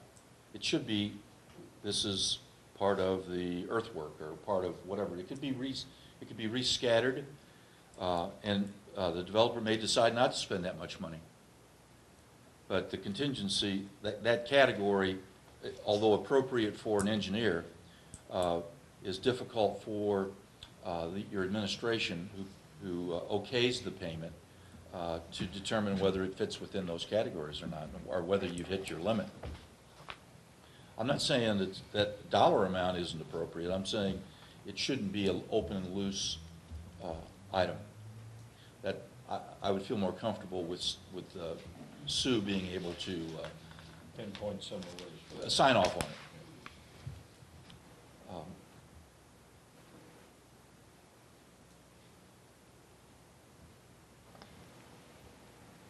Okay. So what do you need from us, Dick? You know, I've been sitting here, and I certainly over the last couple of weeks, last 2 or 3 weeks, some of the comments have been made. I've tried. I'm going to sit here tonight and let the board decide, or let the board talk, and try to get the issues out and talk about them. But I feel like, and I've tried to keep quiet just because of what's going on. But I wouldn't be doing my job if I didn't feel like I felt like bringing up a couple of these things that of my concerns on this thing. I'm a little concerned, no, I'm a lot concerned, that this could open up a can of worms. If anybody in the TIF district came and said, I'm looking at my business. All right, what if Dick Greminger came and said, Rivertown Windows, if our business is down, I got 5, 6 people working in the shop, but I'm counting on Lucent and our agreement with them to be very successful in the next couple of years. And I want to look at, and if that happens, I'm going to expand. And I want to do my drawings now, and I want to do my parking lot now, because I'm going to have to expand. Are you guys okay with that? I think that you would be asking, this is exactly the way that Mr. Armbruster and his partner are asking, not to get money to expand your building. You're asking to get money to expand your parking lot. Okay, expand my parking lot, but I'm going to get my plans. I'm going to get my plans done. But at the same time, if I don't do it and they're unsuccessful, but everything's dependent upon them being successful. No, you're just asking to expand, to pay for expansion of your parking lot. That's what you're asking, would be asking the city to do, right? Okay, right, but if it don't happen, I got a parking lot, I got a bigger That's when parking the lot. city would, the Aldermen would vote to say, we think that's a good way to spend TIF money, or we think it's a bad way to spend TIF money. I can't. That's true, but I can't economically, find an if you look at this, economically, if this is supposed to spur economics, or if this was if this TIF was in its 10 years old, and if the purpose of a TIF is to generate an increment bigger than what would normally happen in normal times, which it has, and that's the big purposes of the TIF, what increment are we generating here by expanding a parking lot and putting out plans without it actually happening? And I could use my example, you could use a number of examples, but one, what economic development good is it to have a $30,000 set of plans sitting on a shelf that may never get used? I could do the same thing. Everybody out in the TIF could do the same thing. I mean, Overly Meats, their parking lot's too little. Hell, I could say, all these good things, I could use the same wordage. All these good things that's happening downtown, we're going to have a whole bunch more people come to town. I need to add on. I want to do my plans. I want to expand my parking lot. You guys going to go along with that? If so, you could end up with 4 or 5 more TIF proposals next week on exactly the same thing that this is.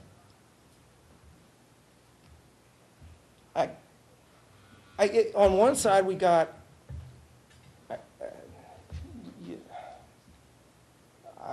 and where's as I think one of you guys were trying to get at, where's the measuring stick? I think maybe you got it. You think you got at that, though. But if all of these things are based on, if this whole thing is based on the parish building going well, the Audubon restaurant, the new pewter company, if all of this is dependent upon those things happening and being successful, what if one of them don't? Or what if one of them doesn't? What if they all fail? We're not going to get, that addition isn't going to happen. So then what economic benefit to the taxpayer and to you all is this?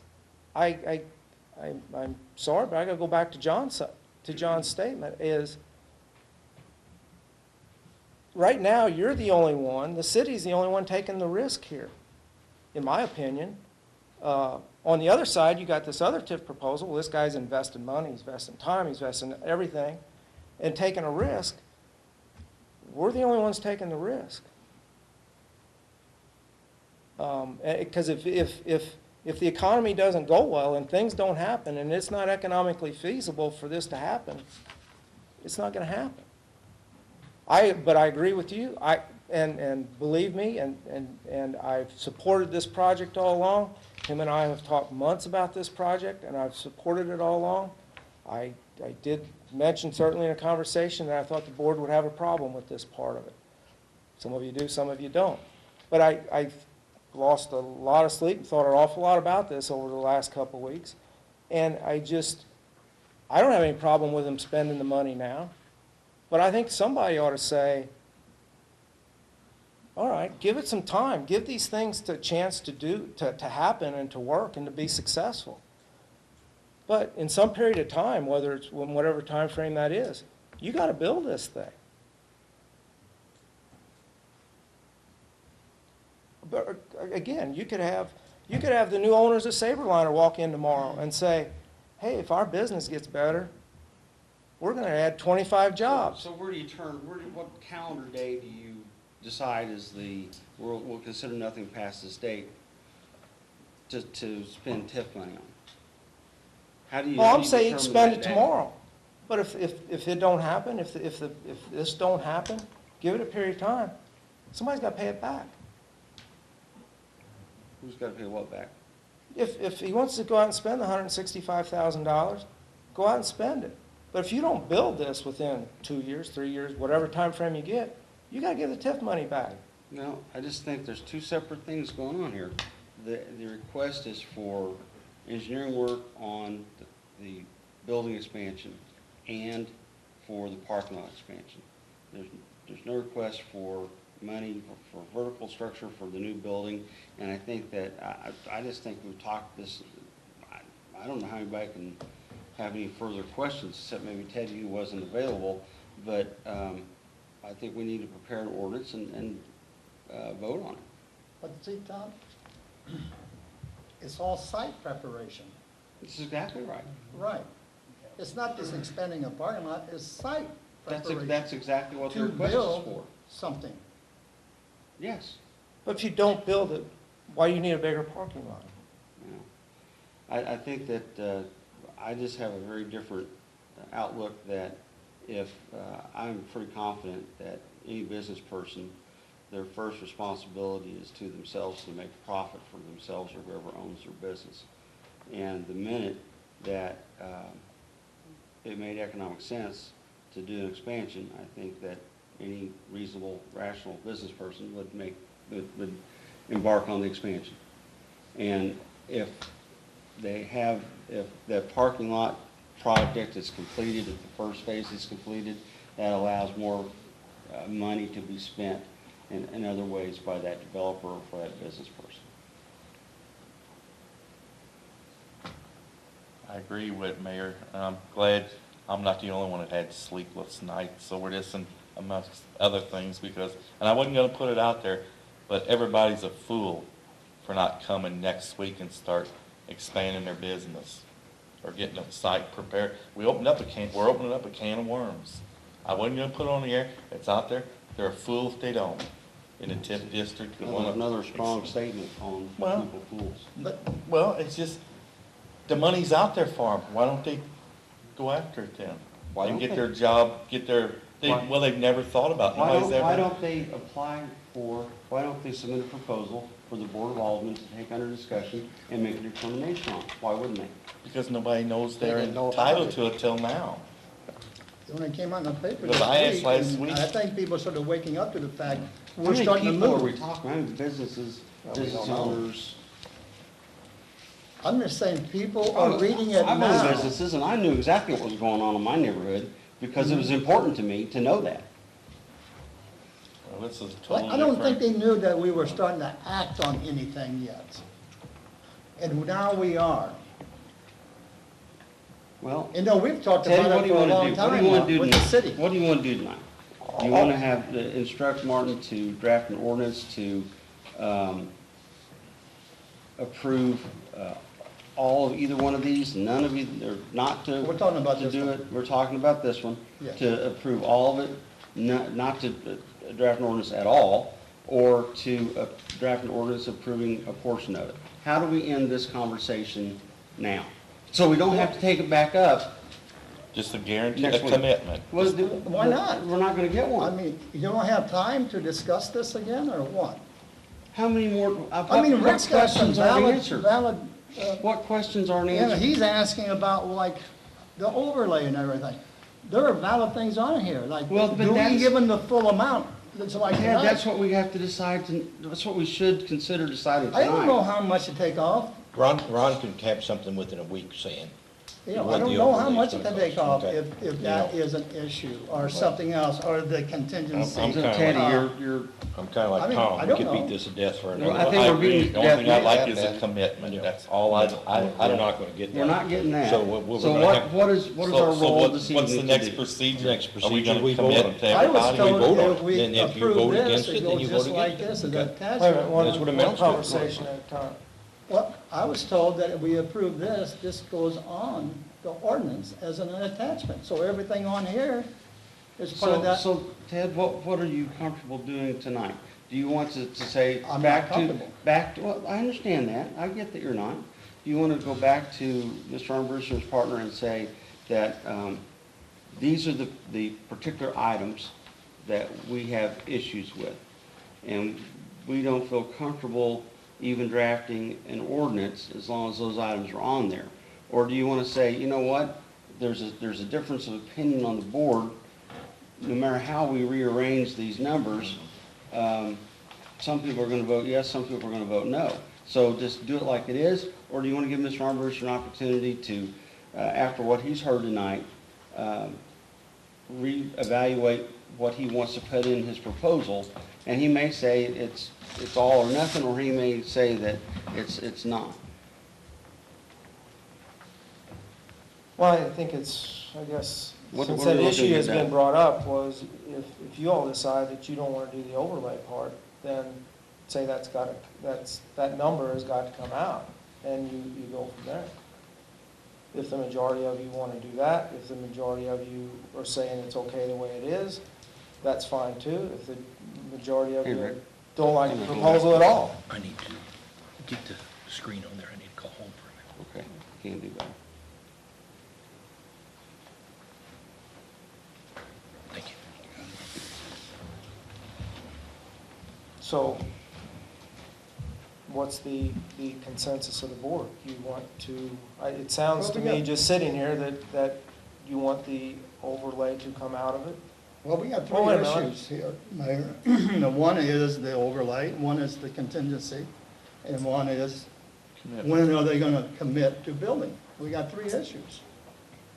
I think, when are they going to commit is not an issue. It's been answered, clearly. But why do I wanna invest this money Well, to that's, build this? Ted, that's when it comes to a vote.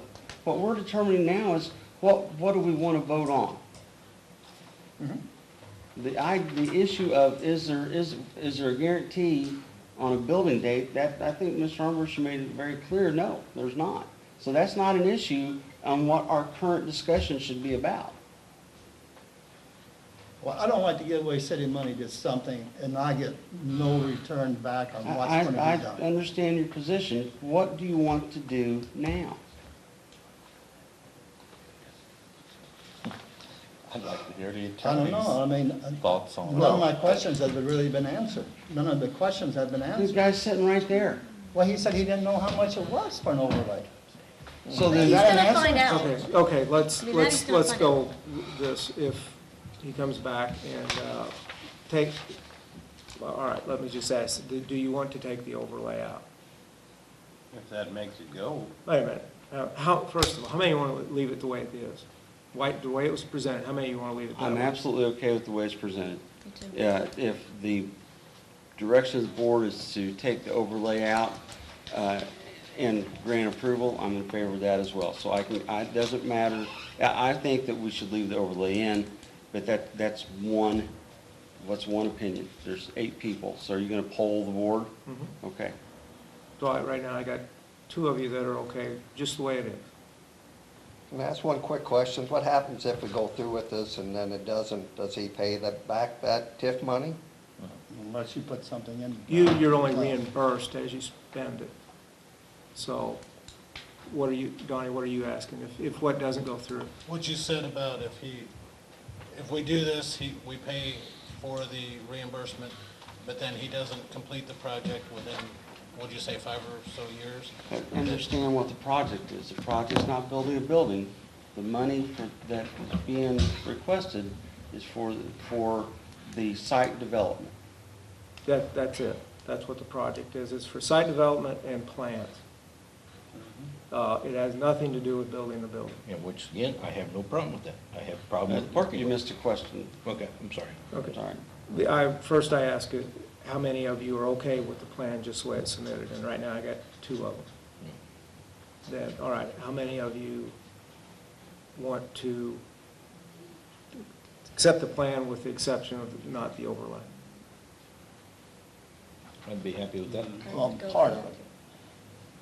Okay, so, and the other part of it is going to simply be is right. It's going to be a simple yes or no, because that's not an option. So the proposal that we would ask Mr. Armbruster and his partner to come back to the city with would be a proposal without the overlay and with the, Suggested our attorney to put the contingency in into the line item. Yeah. That's what we will do. I can live with that.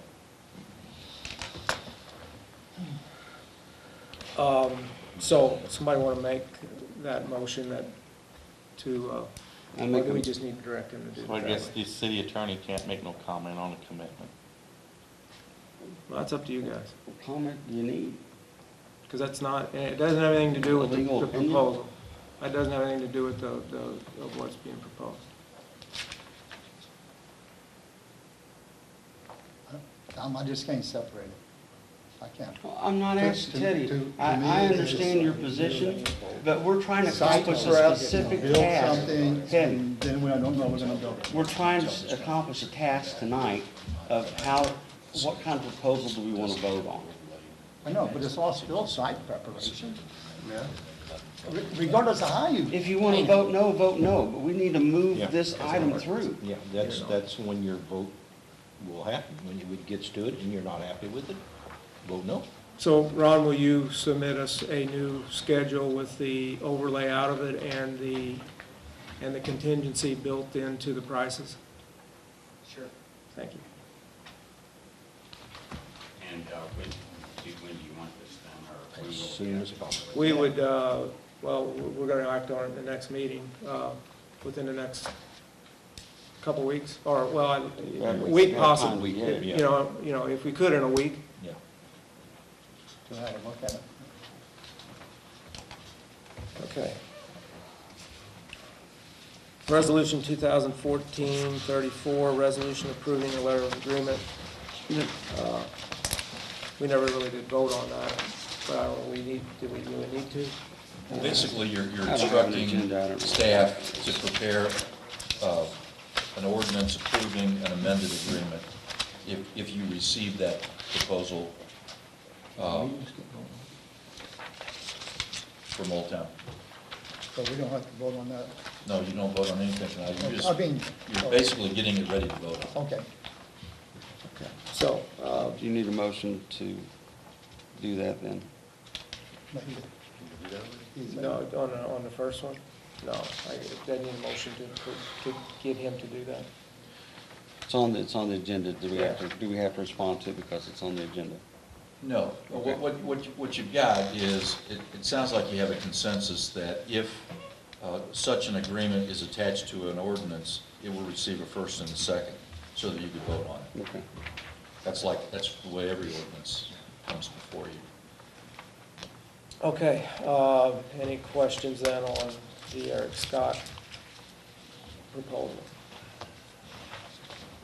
Once again, I have one problem.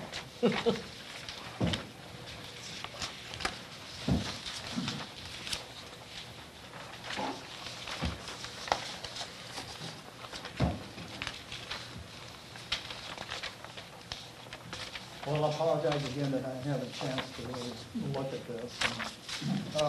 You're asking for, how much are you asking for? It's 190 total. 190,000. And that's to pave all the lots, on, the vinyl side, and also to pave your lot on one It's, section. yeah, one section of it that we haven't been able to finish. We paved about half of the employee parking lot in 2008, and then the crash hit us, and we haven't had the money to spend on the other half yet.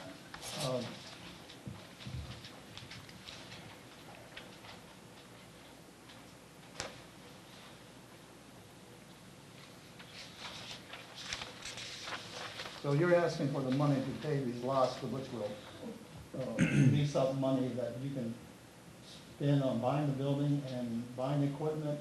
The equipment's already been purchased. Okay. I closed on a deal for $650,000 yesterday to buy the equipment.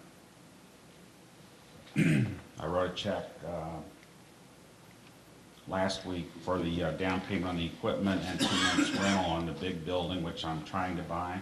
The bank's been kind enough to lease that building to us on a month-to-month because they realize the importance of the production.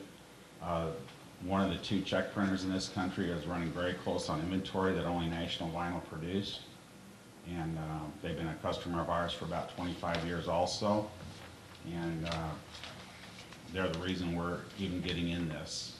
We got a 3-year commitment from them on a contract. Okay. On September the 11th, I closed the lease agreement and the deal agreement on the equipment. And that was done at 2:30 in the afternoon on Thursday, September the 11th. I wired them about $85,000.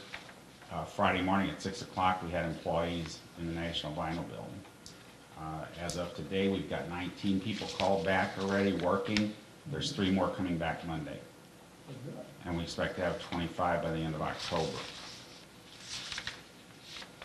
We do. The building's in bad need of a lot of repairs. The deferred maintenance on this building is very bad. There's a lot of expenses that are gonna have to be covered. And my concern is with the appraisal that the bank has on that building, it's a high appraisal. My concern is that they're gonna want money that really I would not go that high myself. But as an equipment deal, the main customer offered some guarantees on the business side to make the higher price for the equipment doable for me. And in the same case, I'm asking the city to help me out to make sure we get the building, but it may be at a higher price than I would have paid to begin with. Ron, I'm kind of surprised when you say that you were somewhat surprised what it was appraised at, because everything out there that's sold recently has not been appraised very well. I know. You know, it's been bottom dollar and stuff that's sold. I'm using the exact dollars to tell the bank what I think the building's worth. I've already offered that, and they laughed at me, basically. The problem is, Rick, several things. It may have been a drive-by appraisal. The appraiser didn't know about what some of the other buildings were selling for. And once the bank board and the special assets officer had this appraisal, and don't forget, the SBA is involved in this deal. So I don't know what goes on between banks and SBA, but I'm sure the bank had to justify the loans that they were taking over 3 years ago from National Vinyl. And to justify loans, you know yourself that your collateral has to be a certain percentage of what you're asking to be borrowed or what you're guaranteeing. And the SBA, I'm sure, wants that same thing. Personally, I think the building appraisal was padded for that reason. I can't prove it. No one's ever going to be able to prove it. What'd they come up per square foot? Do you remember? They are at, for an appraisal today, they're at about $12 a foot. The small Saberliner building auctioned last year it went for $9 a foot, plus a $1 buyer premium. The Mecon building right behind me, I think is at probably around $12 or $13 a foot today. That's been sitting empty for quite some time. They already came down from $1.5 million to $1.2 million for that 90,000 foot building. That is in much, much better shape than the National Vinyl building is. And the Saberliner building where the new furniture store is opening up was in mint condition for $9 a foot. So what I'm basing my starting price on is if National Vinyl's building was equivalent to those buildings as far as the condition and the parking lot. And I'm starting to subtract off of that then the parking lot, the HVAC, the lighting, the roof repairs, and the plumbing. And that's where I hope we're gonna end up negotiating with the bank. I've got my own independent appraisals on each one of those fixes. The bank is getting their own independent appraisals, and we'll go back and forth on those appraisals. If we can operate out of the Morrill Street building that we're currently in, we're actually operating in two buildings right now. We're operating in the 35,000 square foot building on Morrill Street, and we're also operating in the National Vinyl building because there's two pieces of equipment in the National Vinyl building that are must-haves to run this business. And they are very, very hard to move, very hard to set up. And they're very expensive. Those machines, I think 8 or 10 years ago, probably cost, Ray told me, I think $400,000 plus a piece. So he didn't want to move them, I don't want to move them if we don't have to, and that's why they're going to be left in that big building. And I'll pay lease to the bank to be able to operate there and not move those machines.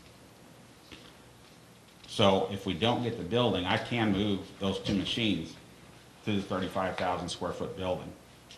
But what that will do is we will not be able to expand National Vinyl business. And Eric Scott is starting to run out of space right now. We've got 80,000 square feet. Those two buildings are adjoined with tunnels. And it's basically, if one business operates in both of them, we can run back and forth with office traffic and with fork truck traffic. So I can expand Eric Scott. I can also expand National Vinyl business, which is actually Eric Scott. There is no more National Vinyl. So that's why I want the big building. You know, I can stay in that smaller building and operate and just have this one main account, but it's not going to grow. The employment will not grow. Eric Scott's got some tough decisions to make in the near future if we can't expand into the building that's already adjoined to us.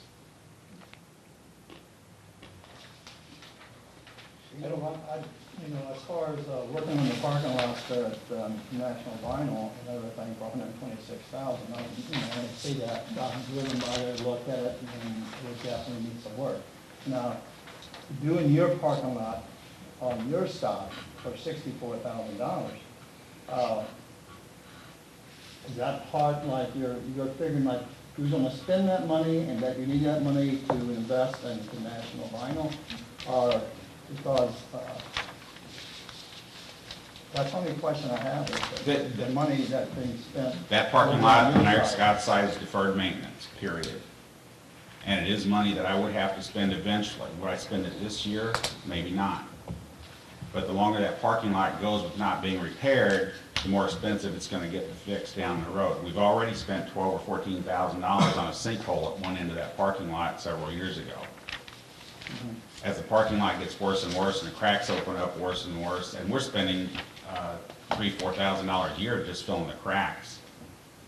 It seemed like the whole area out there, because I was going through Sacred Line, it's like a lot too, and you just got the same cracks, and you'd be going back behind, these cracks are all over the place. Yeah. All these parking lots. Yes.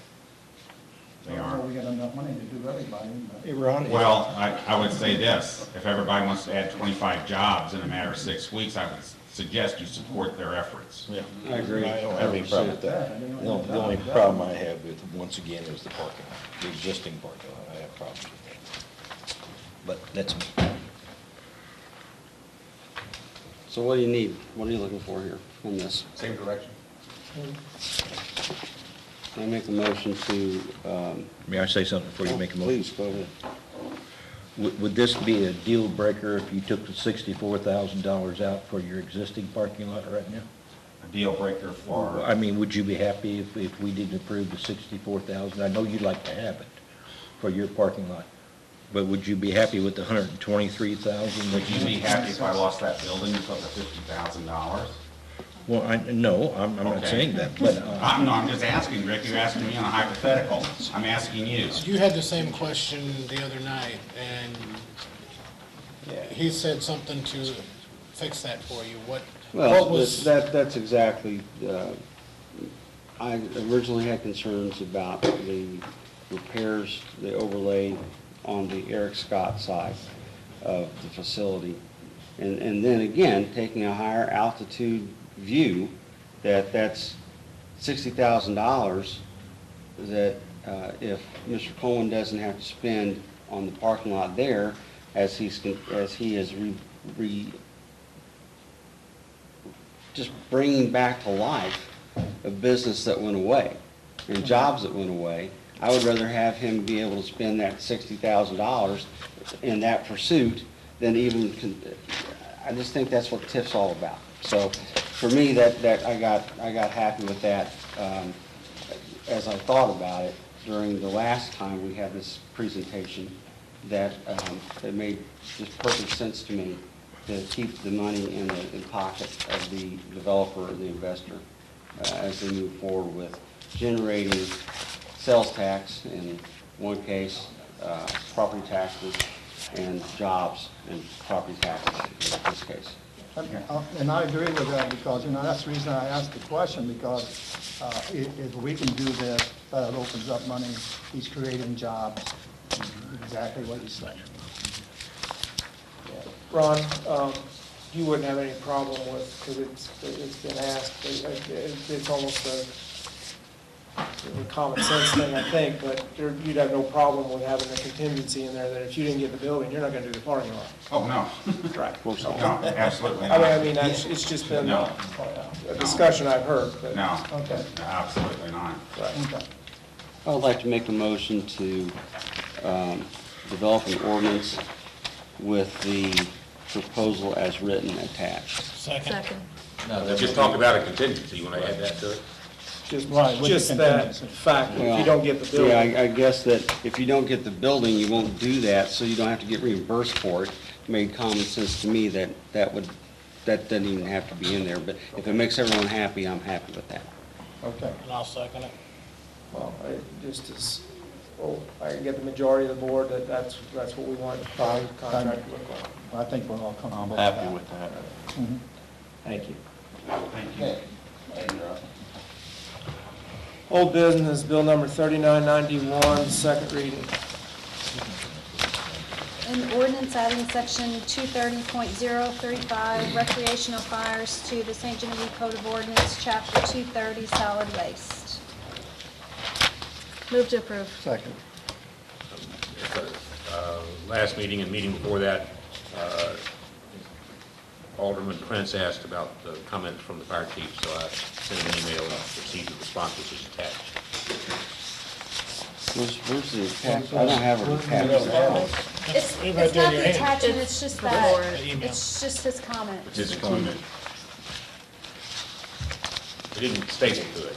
But there was no comment. Is there no He comment? didn't make comment. it. No So comment. you sent a request for comment from the fire chief and he didn't respond? No, responded, no comment.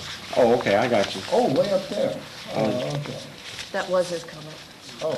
The comment was no comment. His comment was no No comment. comment, no comment. Oh, all right. I couldn't figure that out either. Roll call, okay with that? Yeah? Alderman Ross, Yes. Alderman Prince. Yes. Alderman Hook. Yes. Alderman Donnie Stupi. Yes. Alderman Jokers. Yes. Alderman John Stupi. Yes. Alderman Couch. Yes. Alderwoman Codwell. Yes. 8 yes, 0 no's. Bill number 3991 now becomes ordinance 3929. Bill number 3992, second reading. An ordinance approving the budget for the city of St. Genevieve for fiscal year 2015. Second. Question, can I ask a quick question? absolutely. With this recycling center closing, and budgeted 10,000 to the recycling center, what happens to it when St. Gen Industry takes over? Is that transferable? They're still counting on that. Okay. Those funds from last year. Our commitment is to the county. Yes. Not to the recycling. Now, they did talk about purchasing a new spark truck, which may eliminate that maintenance issue for a period of time anyway. Which is not us buying. The city treasurer included a memo. When we were discussing the budget, you approved the restoration of $2,500 of the Welcome Center maintenance budget, and she did not give you a replacement page for your printed budgets. So you approved it, but it's just not in the copy of the budget you had, and she wanted to make sure that you had the proper numbers, so she created this memo, and you can just attach this or put it in your budget binder so that you have the right information.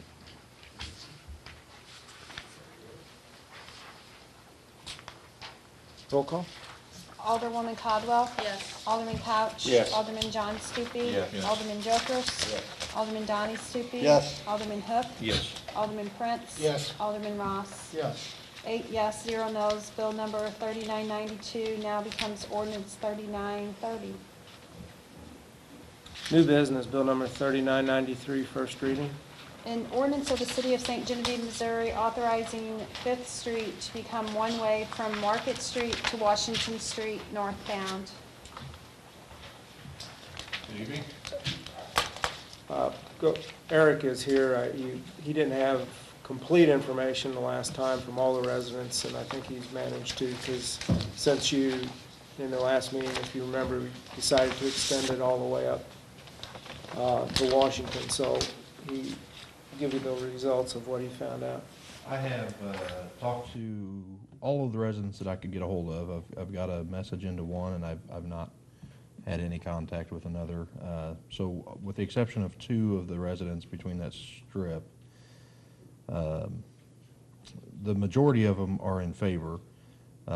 However, I guess if we could look at it at a block range just to clarify some of their comments. Between Market and Jefferson, all were in favor but 1, and we discussed that in the previous meeting. And the people that are in favor are very much in favor. In the next block between Jefferson and Washington, it's not as overwhelming, with 7 yes, 4 no, and 2 that were unknown that I couldn't get a hold of. And some of their reasonings were winter months and snow and whatnot, making it northbound only, has them going up the hill, and they have difficulty backing out of the driveway and going up the hill. So I told them that I would extend that information to the board. It's not as overwhelming as the block that was our initial concern anyways.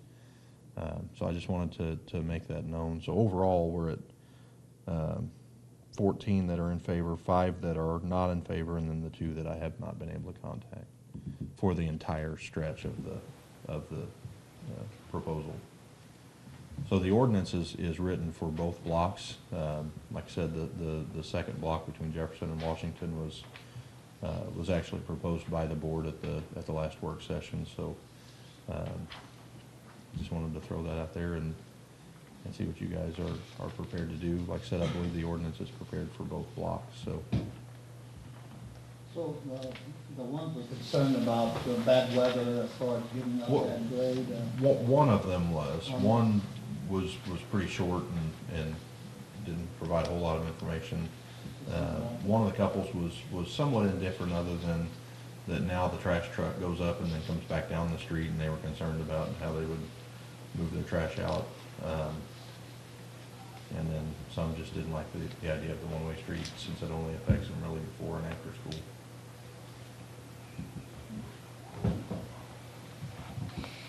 Okay, what's your So pleasure?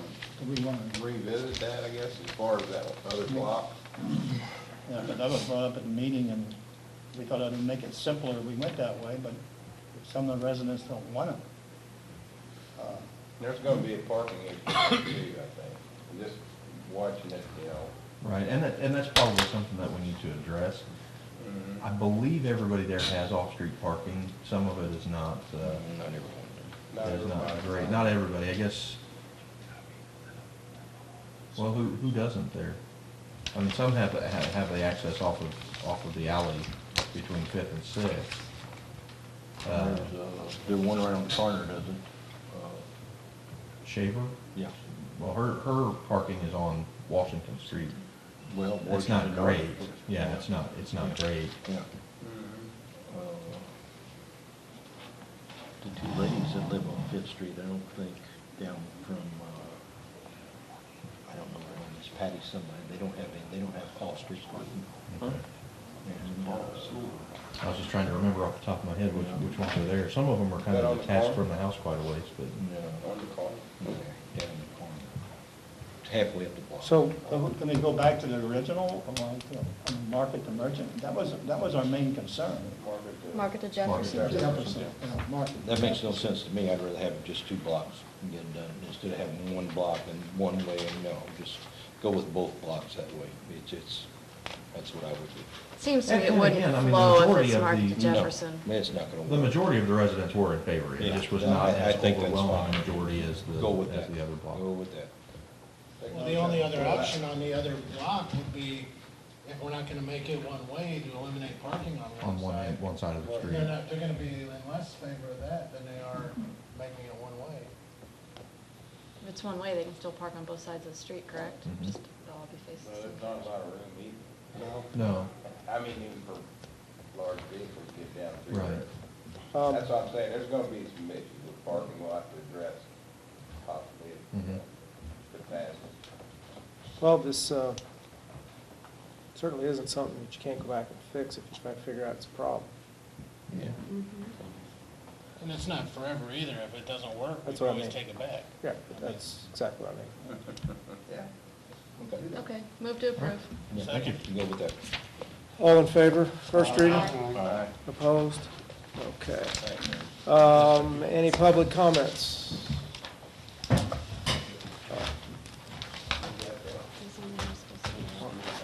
Is that my fault?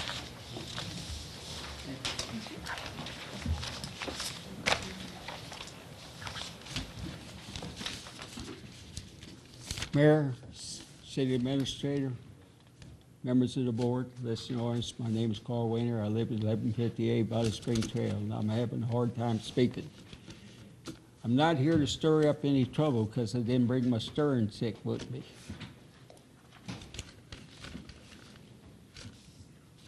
I was listening to all this about the resolutions, and I can't get my hand on it, how it's happening or what it's going to be. But one has a plan, and that plan is going to generate some jobs. I support that. The other one, now, I don't have no problem with either person that we're talking about. But if I was somebody, as an individual, would get money from the city or anybody to build a home somewhere, the first thing I would do is I would have a plan. I would have everything laid out, what needed to be, have a home plan. I would dig a hole, put the house up, and get the yard graded, seeded, have my driveway in, and my sidewalks, all of that. Now, when you put a parking lot and you don't have nothing for the parking lot, it might be a commuter parking lot before it's over with. There was no plan there, as far as I can see, that's going to say this is going to be built or not built.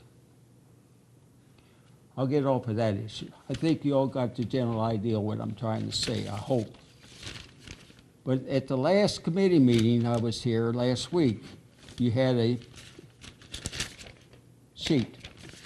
On it, it had revenue sources, committed expenditures, remaining non-committed dollars, and the options. Not gonna touch on the options, but the one I'm touching on is the Community Center Foundation, $192,472. Hospital payment, $337,500. How many people got operated in that hospital to come up with that much money? Or what is that money that's committed there for? I don't know what that money's committed there for. What is $337,500 committed Maybe to the hospital? misnamed because it's Sir? it's the payment to which the city committed under the TIF to the hospital for a new nursing home. So you committed TIF money to a nursing home that's going to be built in the county? In the city. In the city? But But it's going to be a county endeavor? No. It ain't? It'll end up being a private endeavor. Can't follow. A private nursing home operator. The commitment was made to the hospital, and the hospital had the right to assign their rights under that agreement, and they did to a private investor. Okay. Who's going to build, own, and I can operate see nursing that, but homes. why was it given to the hospital? That's county. Well, it's not county per se, but the hospital, just the entity that mediated between the city and the nursing home developer. Okay, we'll get off of that subject. The hospital owned. Yeah. We got quite a bit of ground out there by the hospital. Not the hospital, the community center. I think it was purchased somewhere in 1997, about 17 years ago. You can do all these things, giving this money away to do this and this, but why can't you get a business out there that would generate some money for this country, city? I think we look at that all the time, don't we, Dick? Trying to get people out there. Carl, we try every opportunity we can. Well, somewhere along the line, you're not trying hard enough. It's easy for you to give money away to build this or build that, but you can't get industry in here to get jobs. You know, this city's broke. Well, and we would give away, or obviously if the opportunity was there, we would give money away, so to say, to an industry that would come in here. Absolutely we would, or certainly considered it if it was legitimate. There'd be no question at all. And we've been through those, we've been through proposals, we've been through, and we've offered and come up with the best package we can within the guidelines Well, there's that we something got to work wrong. with. We didn't get them. There's something wrong. There's a whole lot of competition Because out there. there's a lot of communities around here that's got these projects, and they're filling them up with businesses that hire people.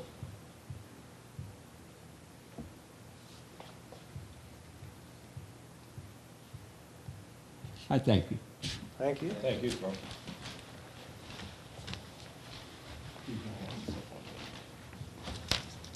I still say something could be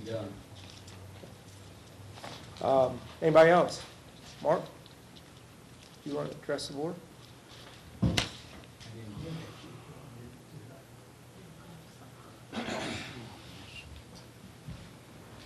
Well, I don't really have anything that, you guys have this sheet in front of you, and I don't have it with me. I gave my copy to Martin, but that's okay. The first part of it, the first 3 or 4 pages are just right off of the Missouri Attorney General's and the State Highway Patrol website. And I guess the last part, the last little 10 or 12 or 13 lines are, I guess, what I'm concerned of.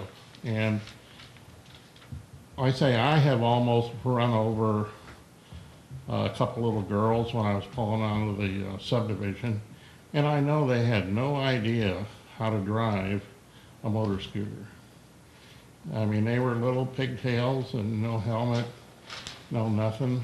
And I was pulling out to go toward Valley Spring Park, and they were pulling into Valley Springs, and they cut me off. And if I hadn't slammed on the brake, they would have been under my van.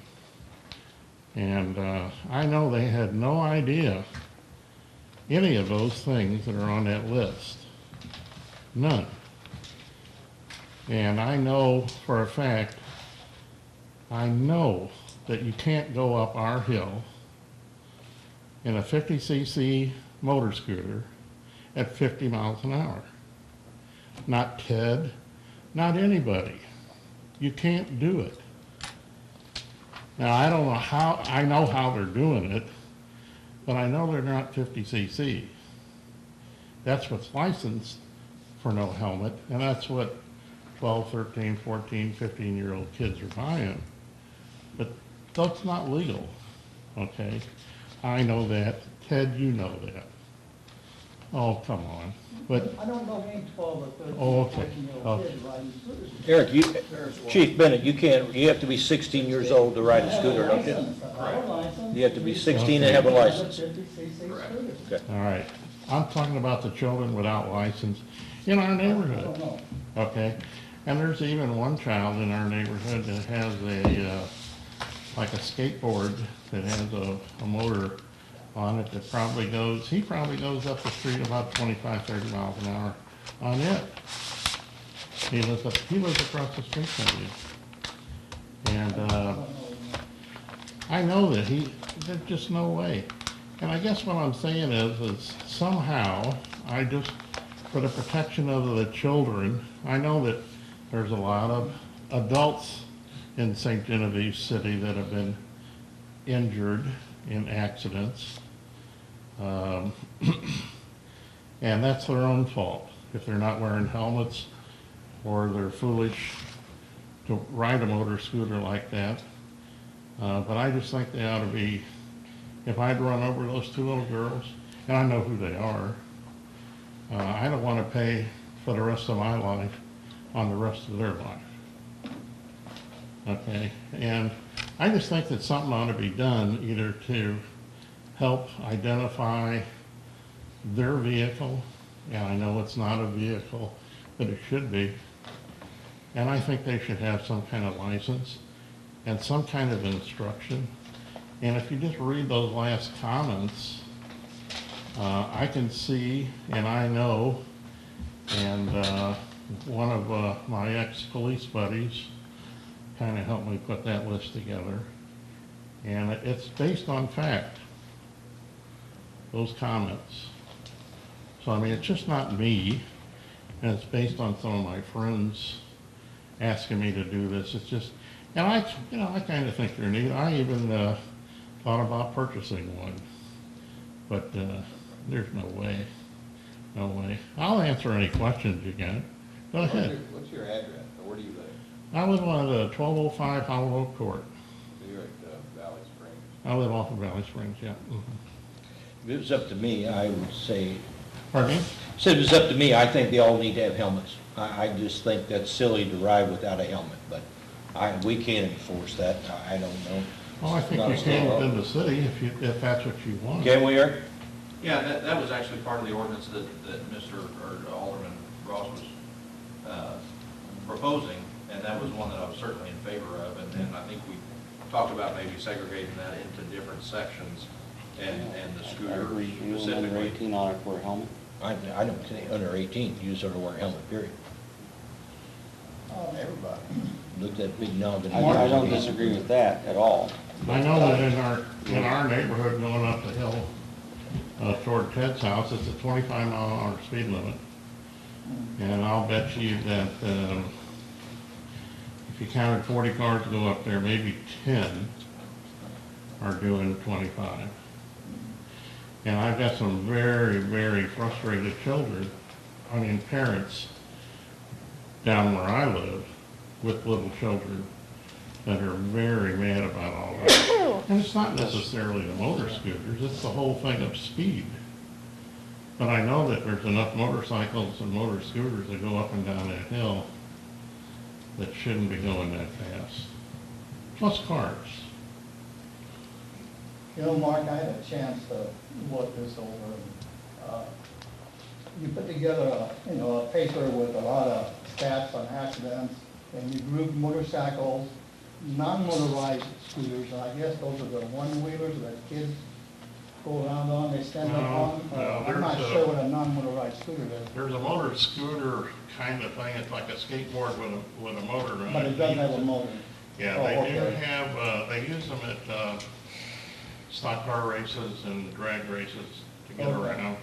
And then so you got motorcycles, non-motorized scooters, motorized scooters. And you put in there safety tips to help people and to make sure that, Right, you know, I guess have an helmet and things like that. And then you got all these questions at the end. Really, all these questions are in Missouri statutes and traffic codes. Not for motor scooters. Yes, it is. Not for motor scooters. We got it, they're considered a motorized bicycle. Not for motor scooters below 50 cc. It doesn't say they have to wear a helmet or anything or license it, but they gotta be 16 and abide by the traffic How laws. does a 12-year-old know What speed limits? they shouldn't be on. Okay, you're gonna put a little pathway in between up to Enterprise Drive. Can they ride on that? No. It's not legal, it's not legal. No, they can't. I mean, They're too young, they don't have a driver's in license. your opinion, can they ride on that? No, How are you gonna stop them? that's what we have. Well, police law. I hope that maybe what you're talking about here can be taken care of with enforcement, and maybe that's where you're coming from, and we will try to, Eric's sitting there, he's hearing this, so. I guess I don't wanna mix in your golf carts and ATVs and wheelchairs with the motor scooters. I'd like to see something separated out to help these kids, because the kids aren't on the ATVs and golf carts and wheelchairs. I'd like to see it just on the motor scooters. I agree. Okay. Okay. Okay, thank you. Thank you. Thank you, Mark. Anybody else? Motion to adjourn. Motion to adjourn. All in favor? Aye. Opposed? Thank you. Would you like to just...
Channel 7 and 98 TV and web broadcasting are made possible through contributions and donations from viewers like you. Thank you for your support.